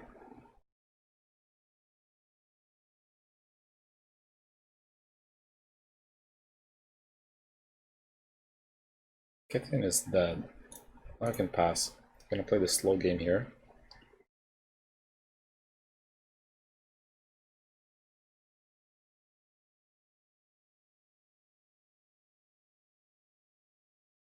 You can't tap it.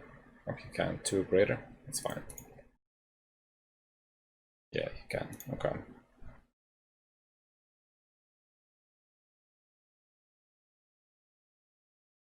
There's another land. He's sitting at 2 cards in hand. And we're getting shy on his place. I'm going to combat. Attacking with the Bow Reaper.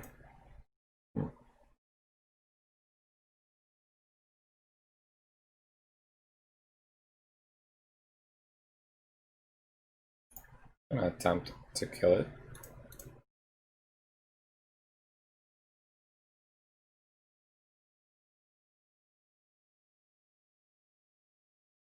So you're not taking any damage here. That's great. Now it's our turn, so we get to draw. Let's play the Sun Petal Grove. Now play Vivian. And we will go with +1.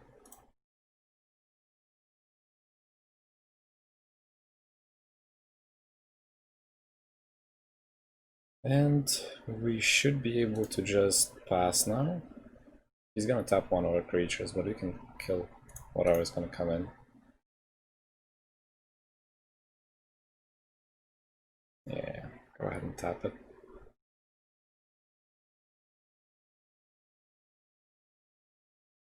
That's okay.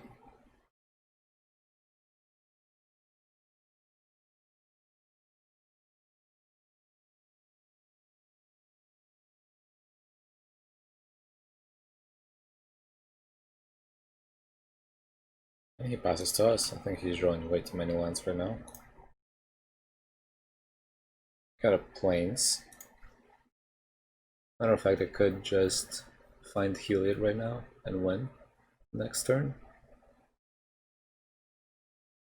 But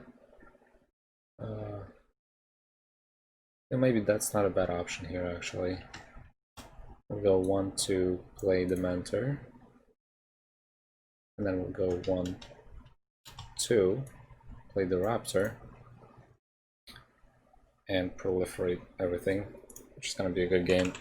In addition to us being able to get to Heliod from the sideboard. That's game 1. Looking at the sideboard, I do think I want Dromoka's Command to make sure that we get to remove enough of his early threats.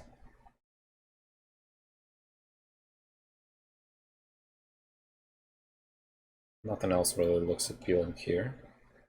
Heliod would be nice to have, I guess, but I'm not yet inclined to grab that. Let's grab 2 more Dromoka's Command. We have 2 main board, I think, so 2 more coming in from the main board. Yeah, 2 more main board. Okay, and what are we gonna take out? Well, Mentor seems like a slow card here, and we want to make sure that we have blockers. Drop 1 Vivian, and I'll drop just 1 Mentor. Okay. Oof, that's a rough hand. Definitely gonna be a mulligan. This is much better. Not a ton better, but slightly better. No dorks in turn 1, but we go in second, so we should be putting down the Karn's Bastion here, I think. We don't need it right now.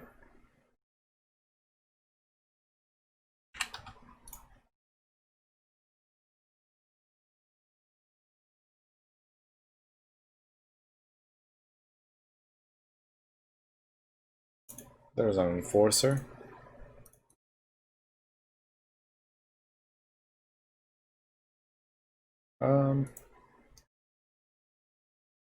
Drop the roll tapped and pass.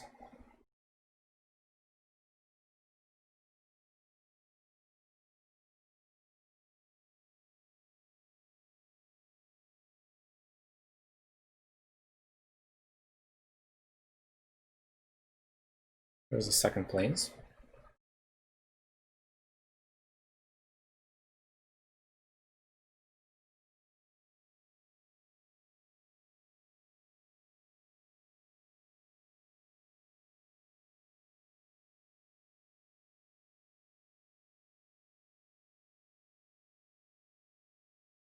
Always Lieutenant. Nice. He gets a counter. Can attack for 2 here, which is he probably gonna do.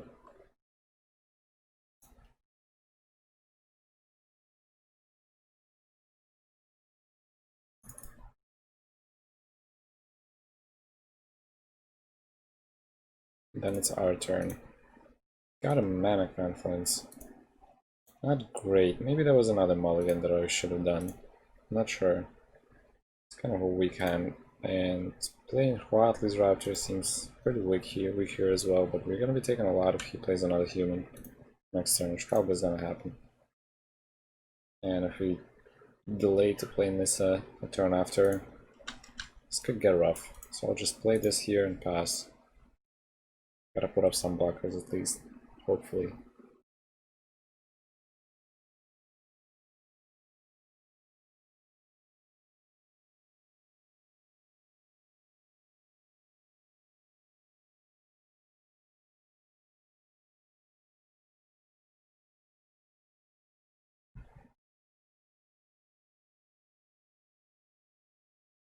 Oh, there is a bodyguard. That's gonna be really rough.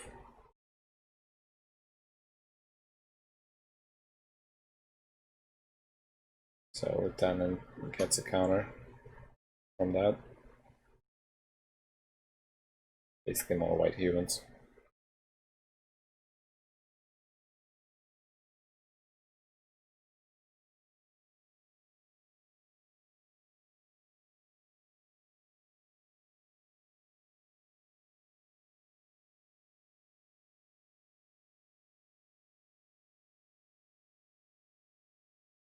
So second Palace Lieutenant, okay.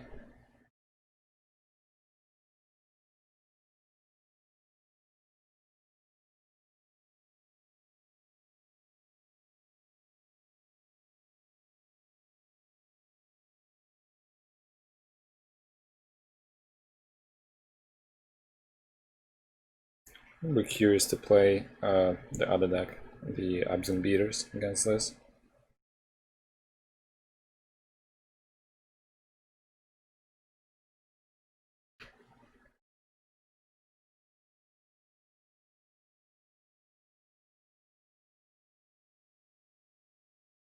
So we see the attack for 7 that we have to take.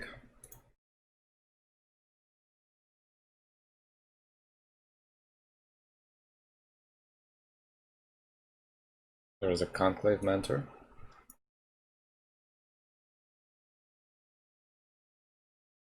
We're pretty much dead if we don't block.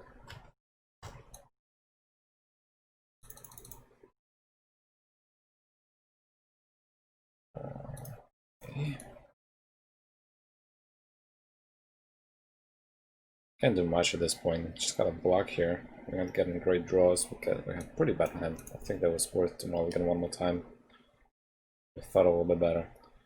I'm not very impressed by Johnny, the mentor of heroes. It's great if we have the dorks, if we don't, should never be kept in an open hand.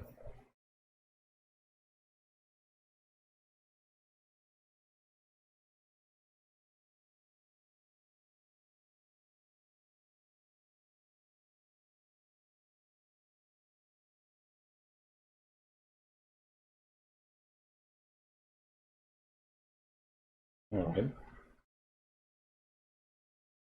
Going to combat. Seems like he's swinging only with 2.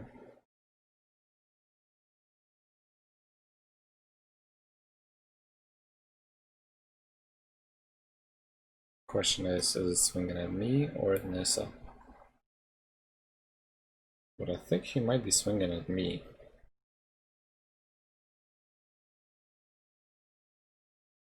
It's not even bad.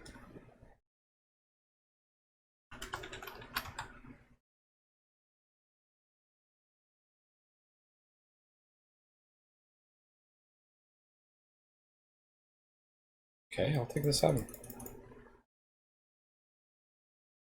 That's fine. Then it's our turn. Got a Sun Petal Grow, which is great, and we probably are gonna play Enclave Mentor here.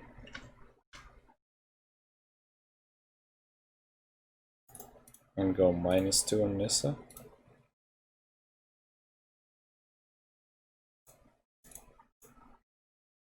This way we have the blockers set up. We can pass the turn here now. Have the blockers, we can make sure that he doesn't kill us yet. He decides to tap someone that's going to be 1 for 1, so he's not going to be able to attack with this. Brave the Elements. Oh, that's rough, yeah. That's going to be a good game. That's a good card. I'm not sure that it's Pioneer legal, but I think it is. Sideboard. I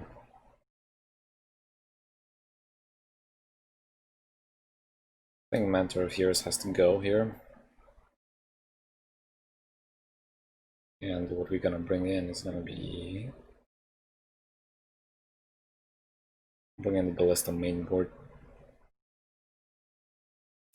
And that's it. We're going first this time. We got 2 Dorks, Scales, Dromoka's Command, Hadley's Raptor. I like this. I'm gonna keep it. As soon as we hit Nissa or Ajani, the Great Hearted, or any other counter producer that's gonna be great to proliferate with Hadley's Raptor after that. Keeping this. He's mulliganing. Looks like he's gonna keep the 6.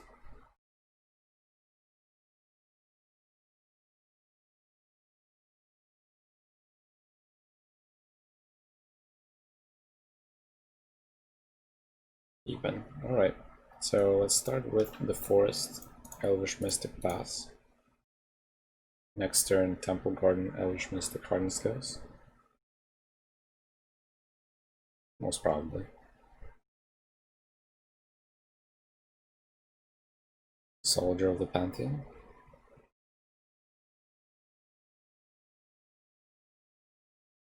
Well, that's protected from the Dromoka's Command, unfortunately. So, our turn, we got a Llanowar Elves. Not bad. That means we're gonna pay 2 for this. Play the Elves. Play the Mystic. Play the Scales. Pass the turn. Got an outcome.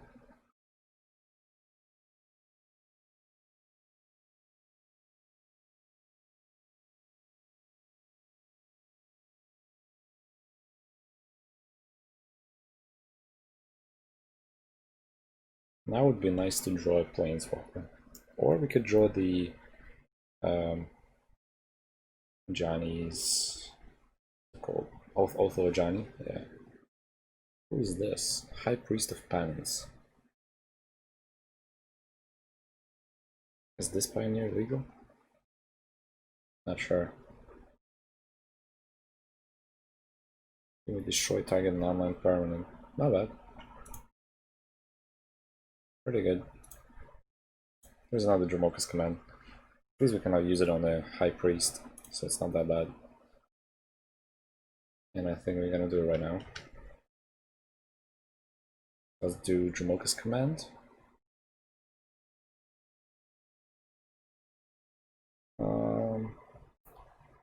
Let's place it on the elves. And then he's gonna fight this guy.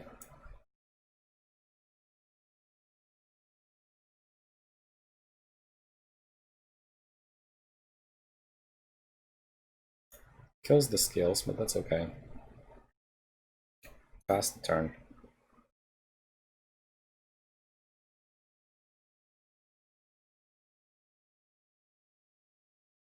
One more Jamoka's command as a removal for the next creature he's gonna play.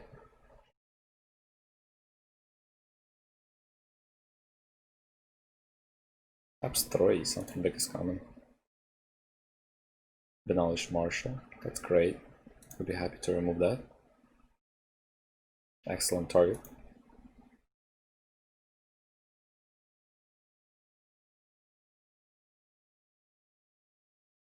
It's an interesting card.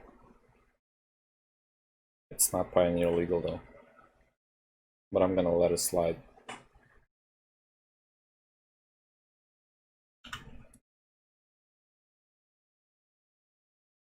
Unless it was reprinted elsewhere. Which I don't think. I'm not even familiar with that card, to tell you the truth. Draw, it's at Plains. It's not bad though. Not very bad. Let's play the Jamoka's command. Give this a counter. Make them fight.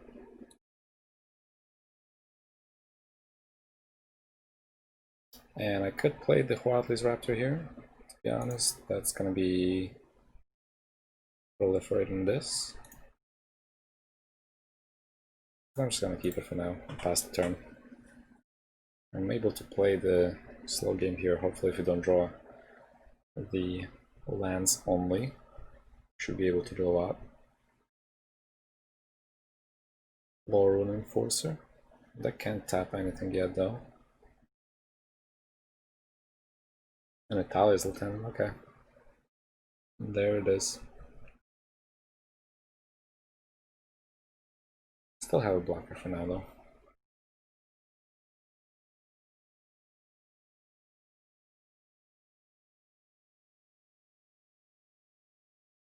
That's our turn.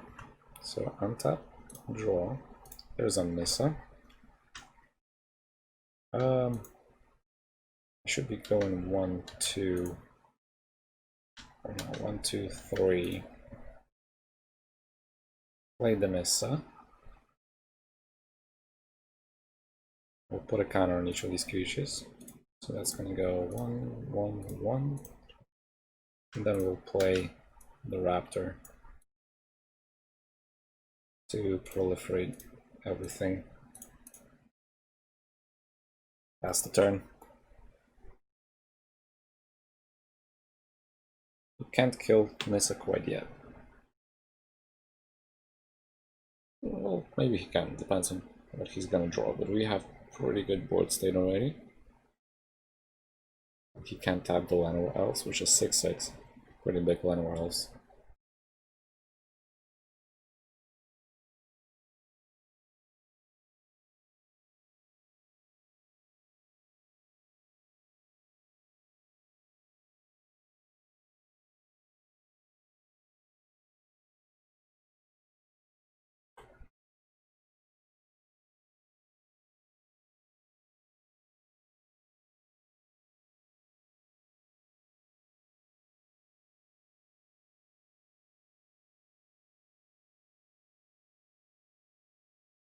Would be nice to draw a Giant Great Hearted here. This way we could -2 Nissa again.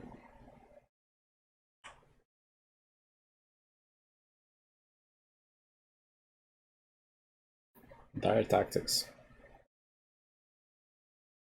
Nice. Okay.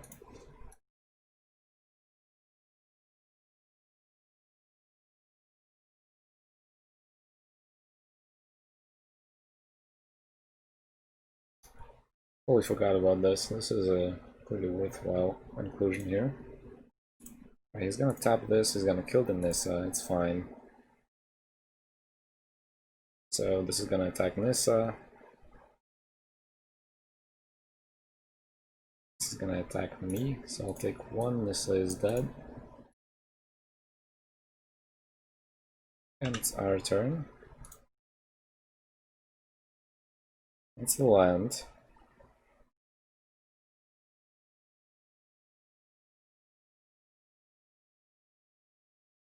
Could try attacking here. This would deal 6, 7, 8.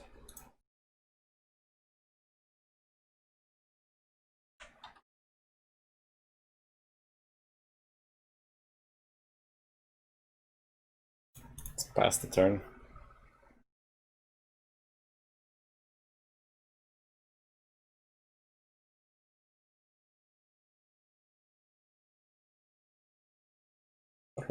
Banalish Marshal. Ooh. I'm assuming he's gonna attack right now. It's a 3-3.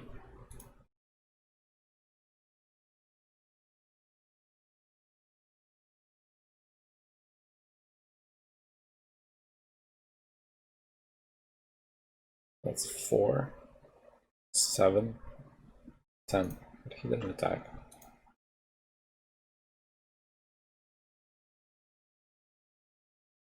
Enclave Mentor.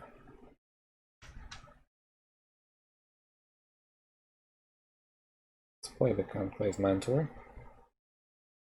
Let's pass the turn now.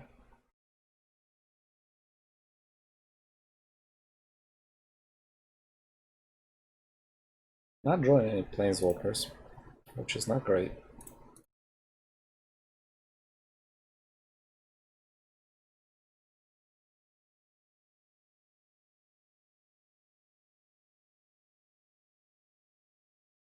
That's gonna be a lot of damage. He's not attacking. It's our turn again. There's a Johnny Kohler of the Pride. Can we finish him off? Unlikely. Even if we give it flying and double strike.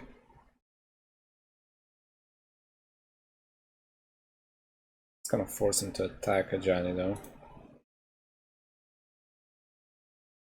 Instead of me.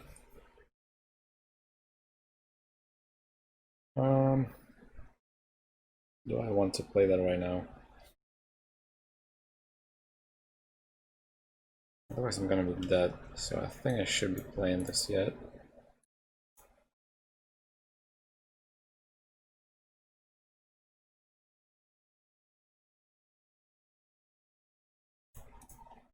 Put a counter on the Huatli's Raptor.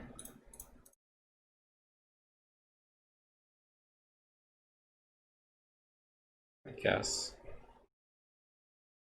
Pass the turn.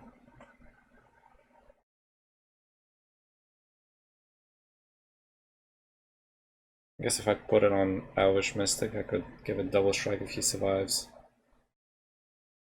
Which I highly doubt. It's actually neither. We are playing currently on Untap.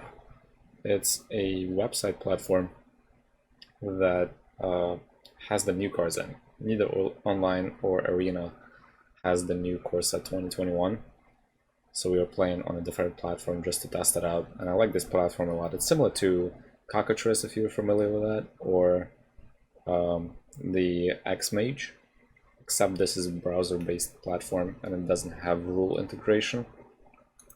So as soon as card is spoiled, I can play it here right away and even edit myself, which I like. Sometimes it's trouble to find opponents though, not a lot of people in here, but it's not that bad. Well, that's gonna be game. He's gonna get protection from white, not from green, and then he can attack with everything. This card is broken. I'm not sure if it's legal in Pioneer. Pretty sure it's not legal, but I will check right now. I might be wrong.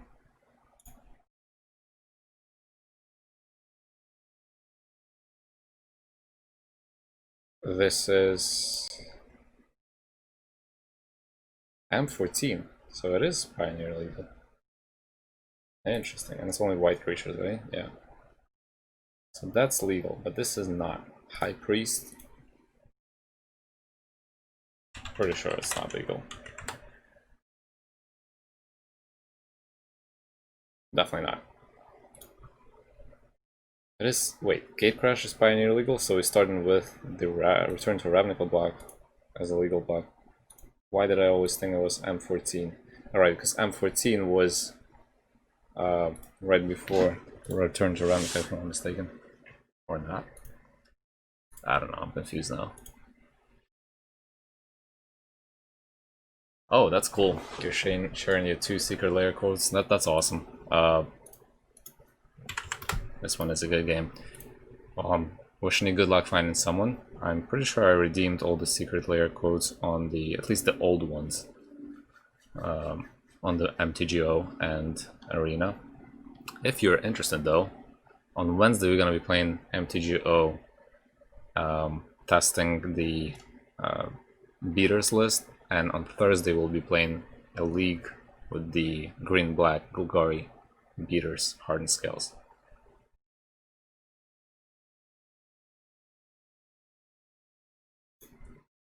And hopefully that's gonna go well. Last time we played a league, we did pretty okay. We did a 3-2 record, but we got unlucky with land draws. Modern. Alright, let's have one more going, hopefully. But yeah, Wednesday at 5 and Thursday at 3, which I'm gonna adjust on Twitch to reflect that correct time. Right now it's at 5, but I'm switching the Thursday stream to 3 PM for this week only. Oh, we got a game right away. That's awesome. What are we playing? Let's play Abzan Hardened Scales Beaters. I think that's decent. I haven't played that a lot yet. Alright, Temple Garden. Collector, Mentor. Interesting hand. If only one of the Wine Constrictors was a land, that would be fantastic. Otherwise we have to mulligan this. More lands than necessary, but we got all the colors. We got Experiment 1 and the Conclave Mentor. So this is going to be a keep, and we will drop the tomb on the bottom.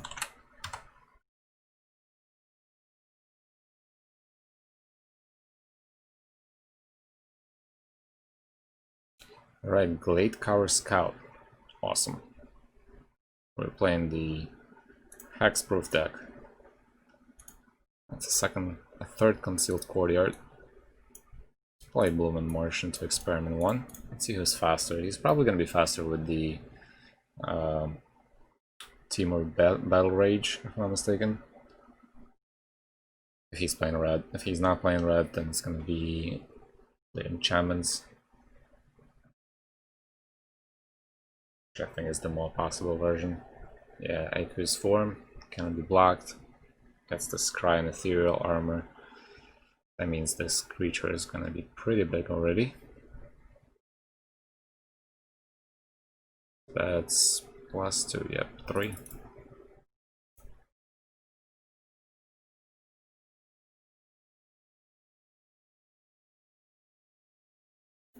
Alright, our turn.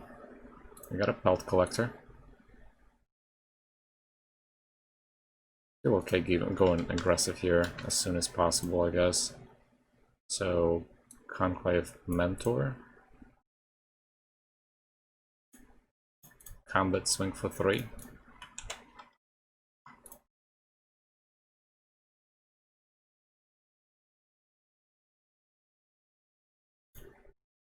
Down to 13.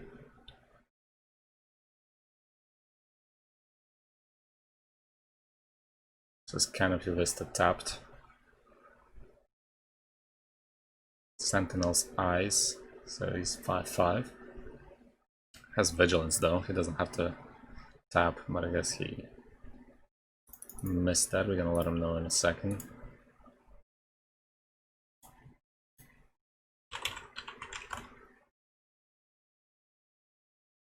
Yeah, you don't have to tap him. Draw. Temple Garden. We'll play the Concealed Courtyard, play the Pelt Collector, play the Walking Ballista.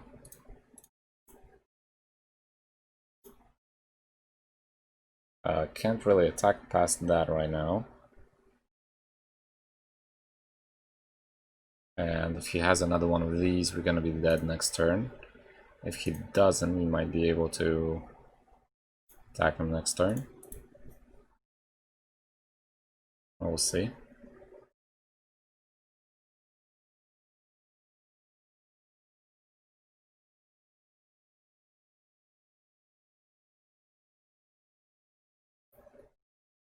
There's a warrior.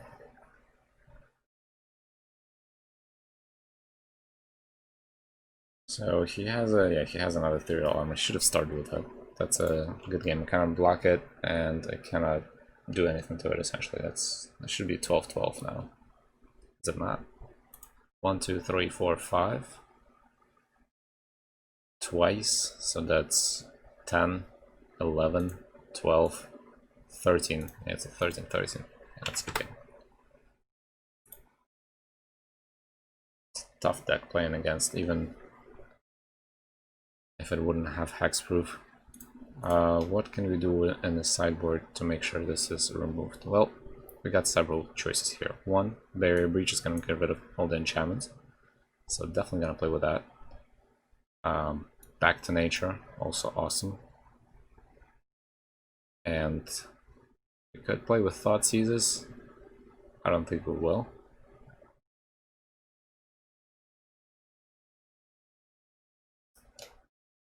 I don't think we're gonna get to Heliod to combo off here, so that's not an option either. Where did the Barrier Breach go? We only had one of each. Really? So let's drop Assassin's Trophies here too. I want to make sure that we remove the annoying enchantment.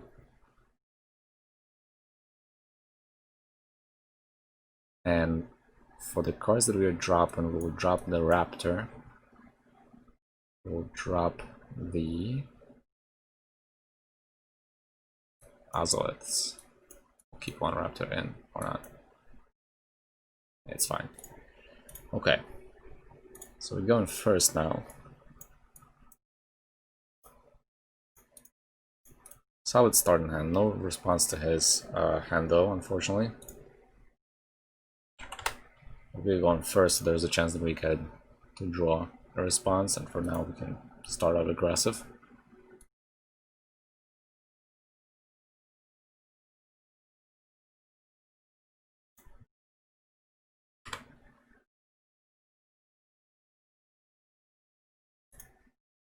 Alright, so we're starting with the Bloom and Marsh into Experiment 1. Pass the turn. Next turn we'll play Hardened Scales, Hardened Scales. And the following turn will be a Winding Constrictor. Played Cover Scout already. Should have taken that out. Oh, actually, it's great because it sacrifices an enchantment, that's right. So we can put a counter and sacrifice an enchantment later on. Not bad.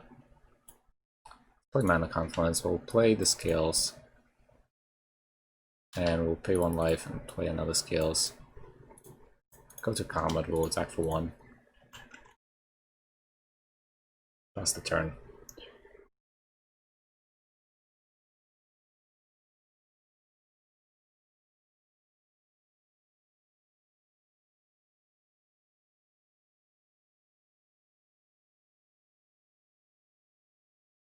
There's a Curious Obsession.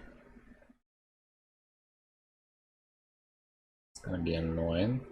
An Ethereal Armor. Definitely want him to remove one of those, and I'm pretty sure he's gonna choose Curious Obsession there. Taking 4 down to 15, and he's gonna draw a card as well.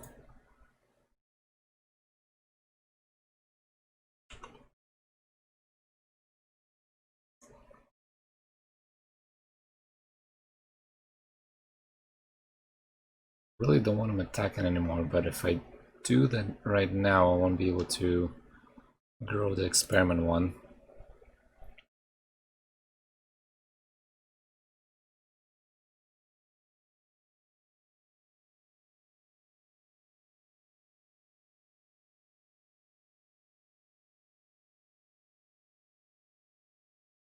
It might be the best option right now, actually.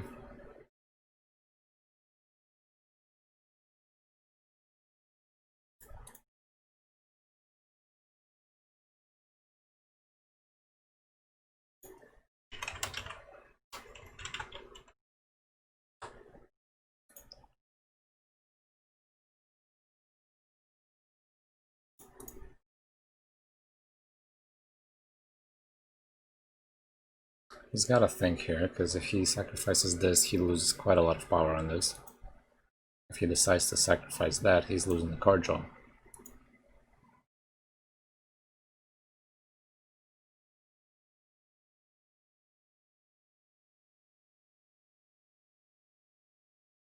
Okay, go ahead and we'll... Do we want to swing? I think we do.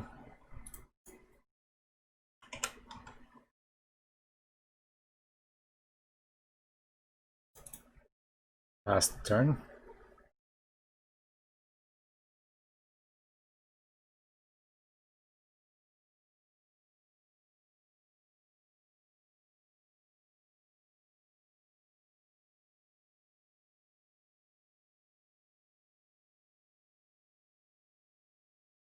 Declaration Stone. Alright, we got a clue token.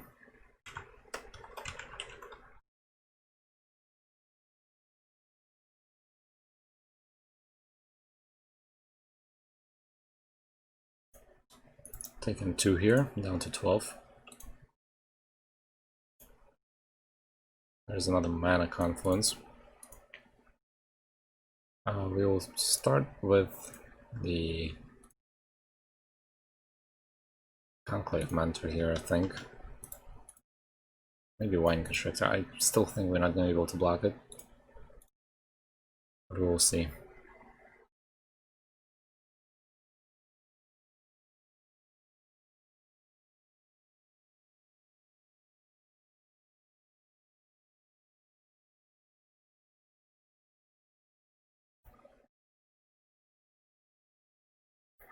Would be great if I had another Dromoka's Command. This way I would have destroyed his ethereal armor. Now he has all that glitters. So this is a 5/5 effectively. And he has one more. Barrier Breach. That would be great. Helm of the Gods. Okay. Taking 6 down to 5.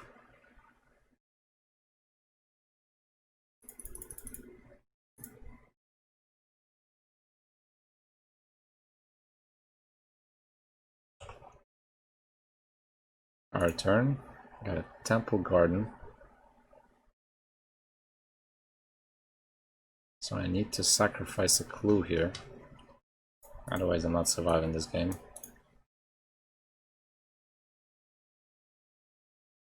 Still not surviving.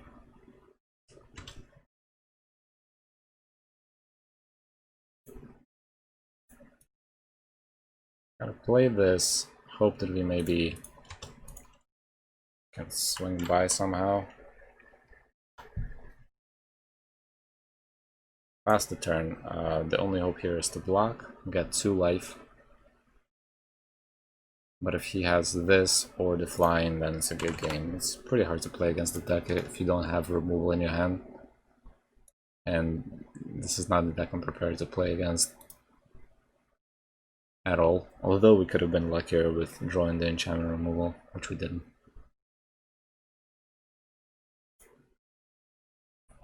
Alright.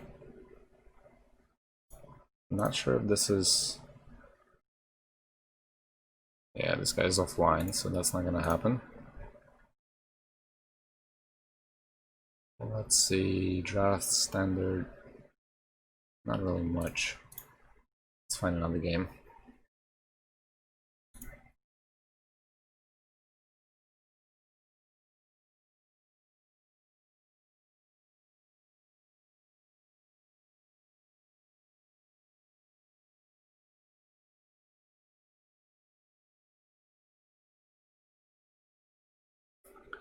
Okay.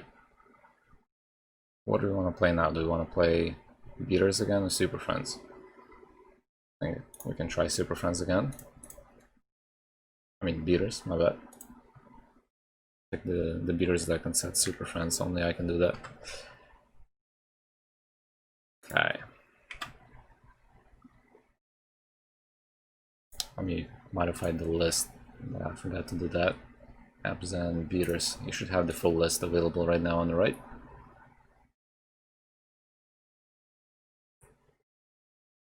Alright, we are back. We have another game going.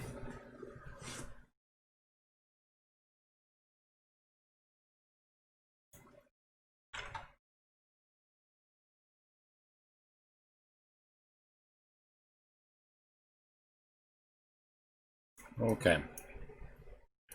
So you got a Hardened Scales Collector Wildless Raptor. Not ideal, but I guess we're gonna keep since we're going first.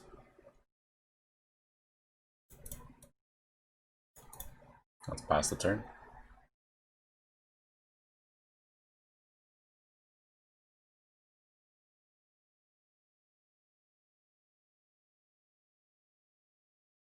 Alright, got our bones. Nice.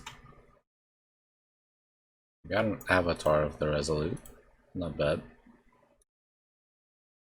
Let's play the Mana Confluence. You could play the Hardened Scales here and attack him for 1.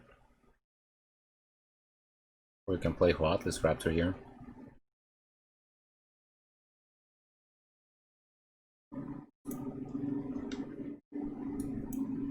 Let's go ahead and attack him for 1.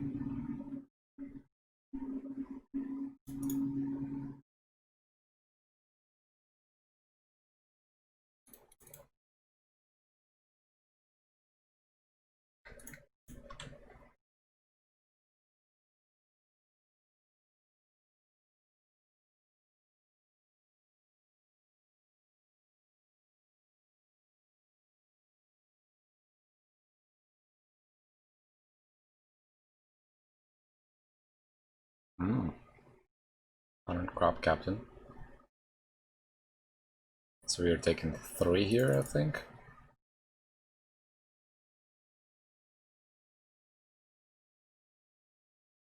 Oh, when it attacks, my bad. So it's just 2. Alright, another Avatar. We'll play a Mana Confluence. I think we could play the Raptor here, just to make sure that we get first couple counters here on the Belt Collector. And then we can proliferate with the Raptor, so it's gonna get 2 more counters.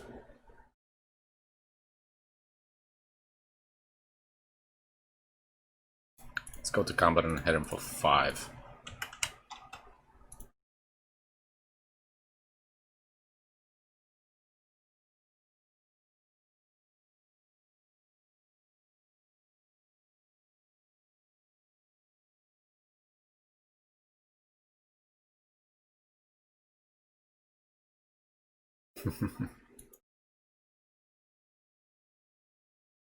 One down to 14. Still pretty okay blocking if I need to. There's a Kithian and Reckless Bushwhacker. So all of them have +1/+0.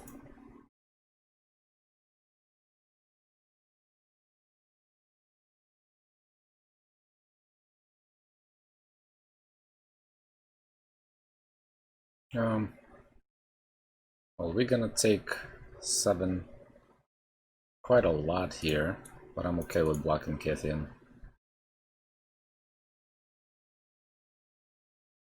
So we're taking 3, 4, 4,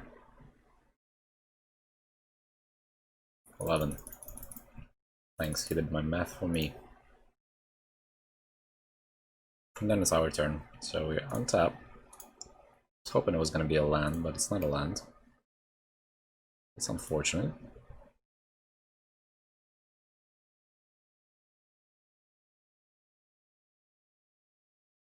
Alright, let's drop the Mentor.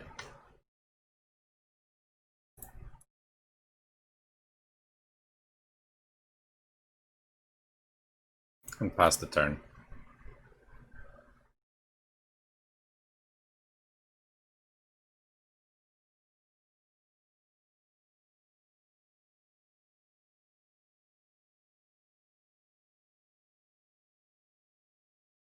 Needed one more land, this way I would have had enough blockers. I could have done Conclave Mentor into Avatar. There's a Spike Jester. That should be enough to kill me, right? This is 3, 3.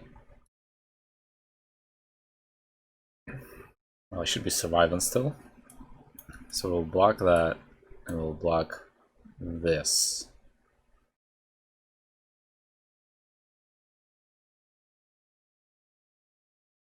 So we're gonna take 6 and gain 2. So we're taking 4 only. Yep. That's a bolt. Thank God not. That was close. You might get a shock though here. Bloodsoak Champion. That's okay. Dragon Skull Summit. Alright. Got another Conclave Mentor, but we cannot afford that anymore.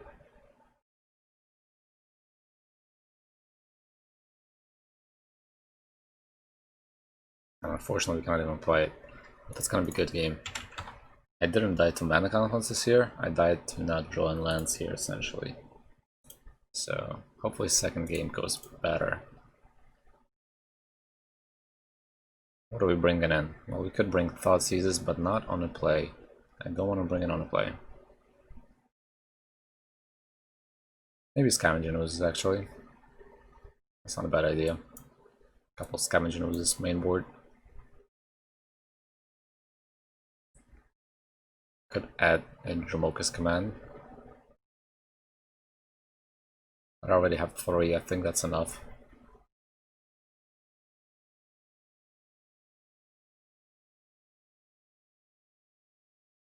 Alright, we'll save it. 2 Concealed Yards. That's why I don't like them. It's a bad hand to keep here. Got a mulligan, we both mulliganing. This is even worse hand. I'll take one more mulligan. It's gotta get better than this. Wow. Or not.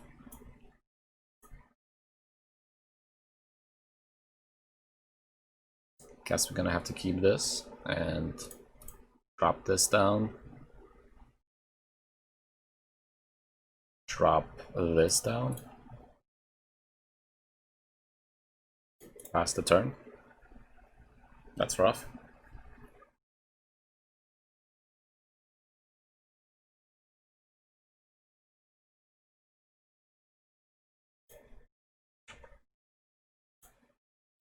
That's not a land, so tough luck.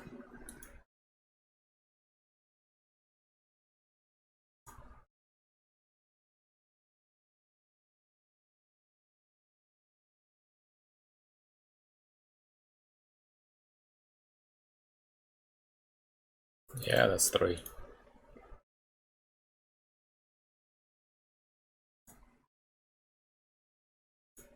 Mana Confluence.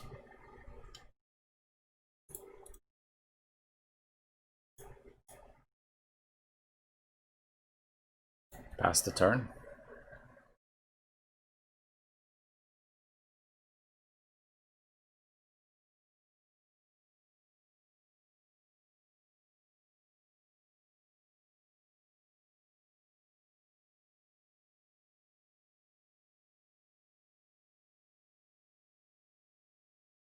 He draws a card. It's a Blood Crypt. Down to 18, and he's probably gonna attack right now. Harsh and Foremost. Ugh. So I got a double Shrike on this. So that's rough. Gets 2 counters on that thing.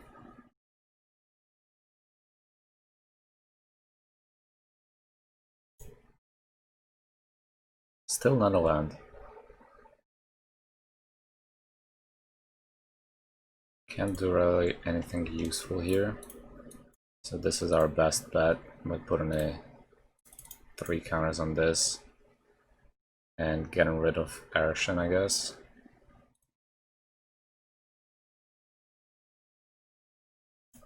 Pass the turn.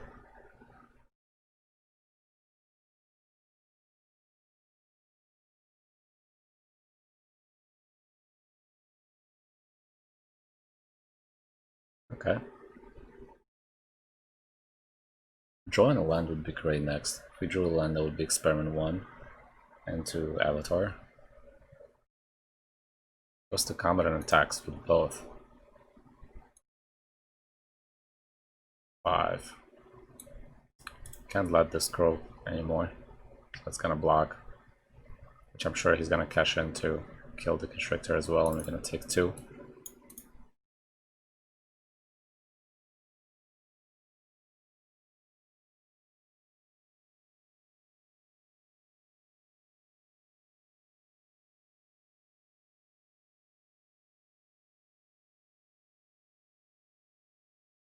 And a shock going on our face, I guess.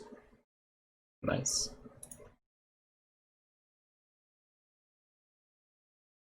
Silence. Alright. Isn't that nice? Guess I'll play a tap then.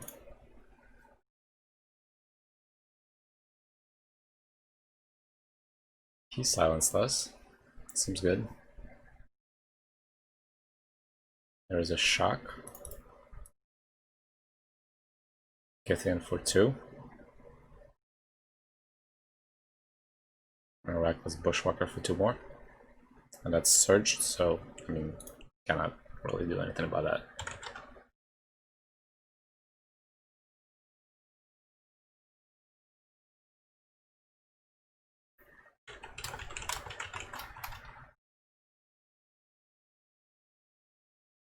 Let's play one more.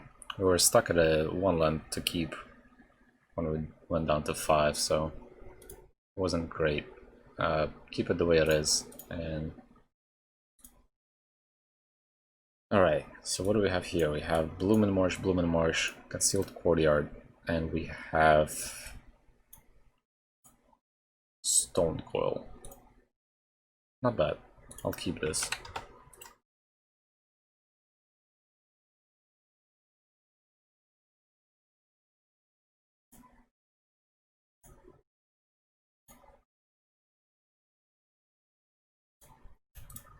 Pass the turn.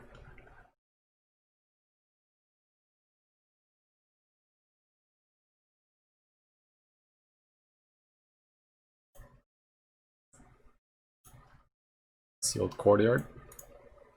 Conclave pass.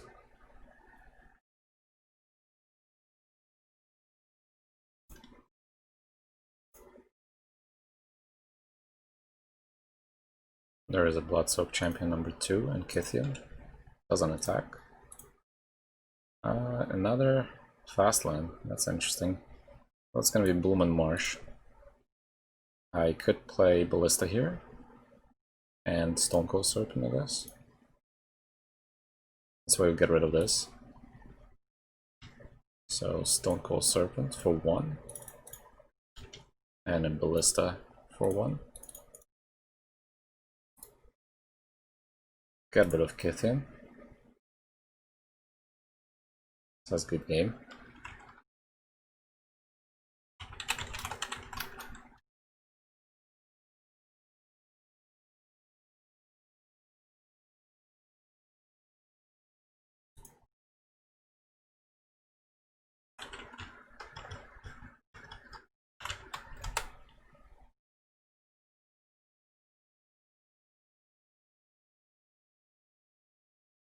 Alright, playing one more.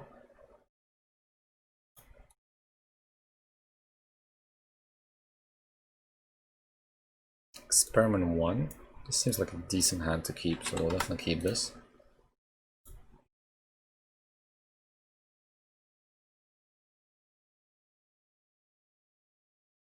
So we'll go Bell Striker. Nice.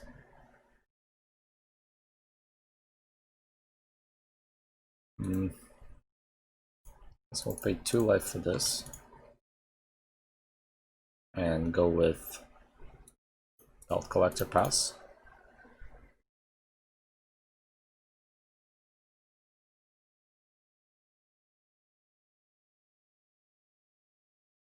Chief of the Edge. So we're taking 3 here.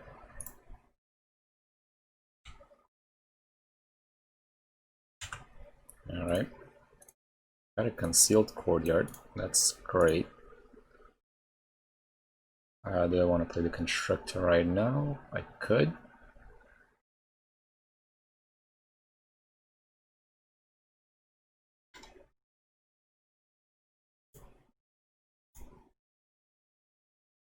We'll pass.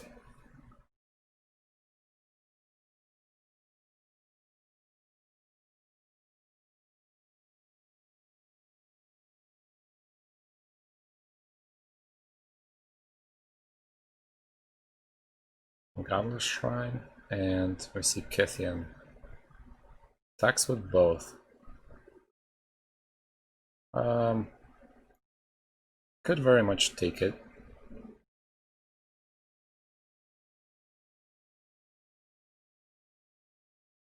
How much is that? That's going to be 3, 6.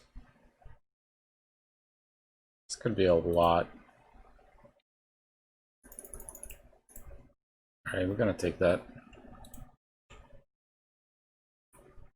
Let's draw Scavenging Ooze. Let's see, I want to play my Experiment 1, play the Stonecool Serpent. It's not gonna grow my Pelt Collector though.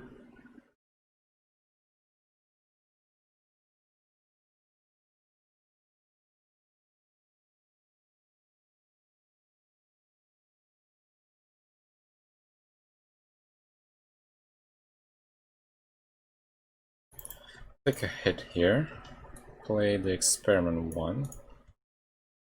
Play the Stonecool Serpent.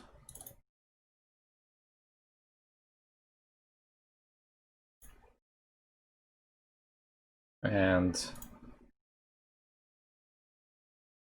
I'm gonna pass.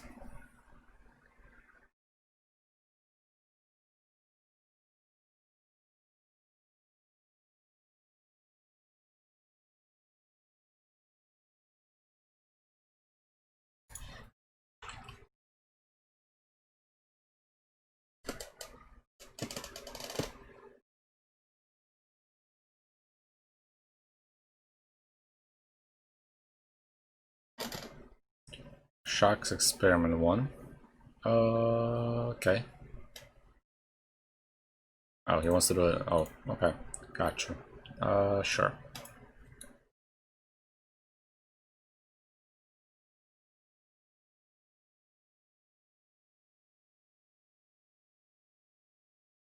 So there's a Dragon Skull Summon. So this was, the shock was done on my turn. The opponent just went AFK momentarily.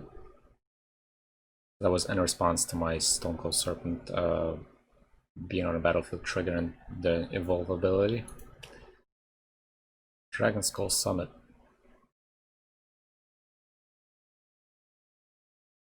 So Zurgo Bellstriker has double strike. So that's 6 going to us.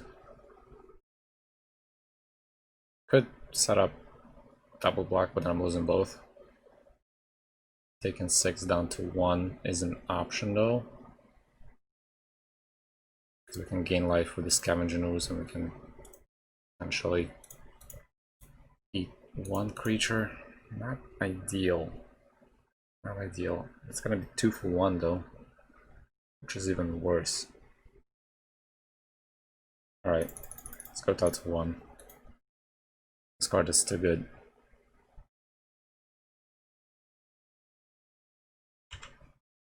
Draw.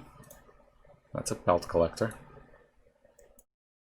Let's play this. Let's play the Pelt Collector. We can do it that way. Or we can Scavenging Ooze. Up the Pelt Collector. Pass the turn.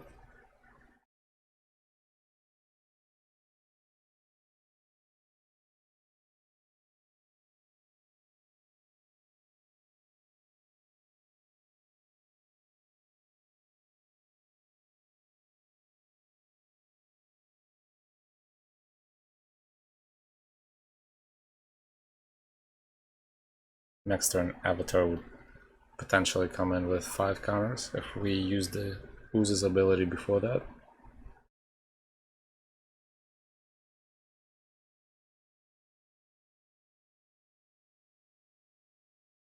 So opponent going to combat.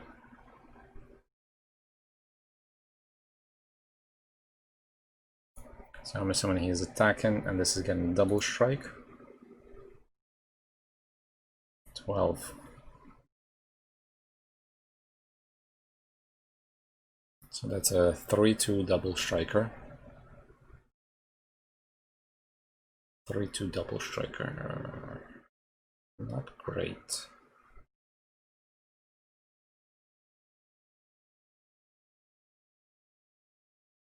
What do I want to use? Seems like we're gonna get rid of something here. I think Winding Constrictor is okay to get rid here, and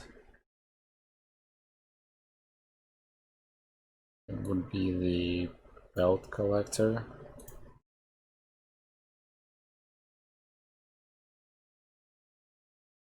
Maybe? No, I want to get rid of this, I guess.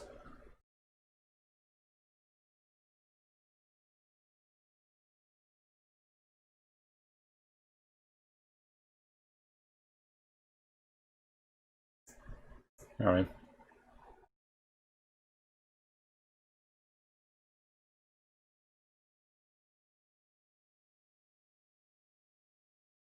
Okay, so now we untap draw. That's an Orzhov. So we want to use the Scoo's ability first. But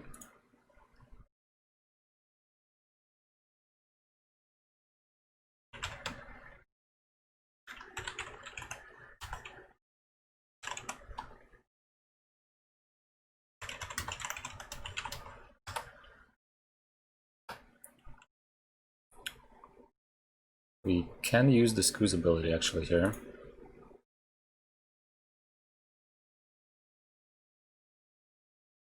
Get the life, get the counter. And then we have to lose a life, play the Avatar. That's gonna be 1, 2, 3, 4. 1, 2. And we play the Orzhov as well. Pass the turn. He has at least one more attacker. That's not gonna be good. Some mana confluence. Spike Jester, yeah, that's gonna be a good game. I can't beat Hasters. So that's 3-color warriors. Nice matchup. I like it.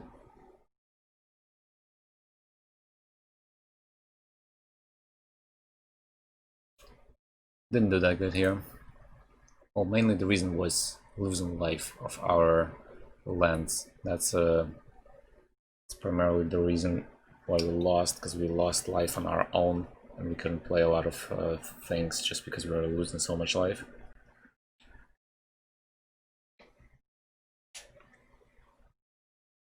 But I don't know.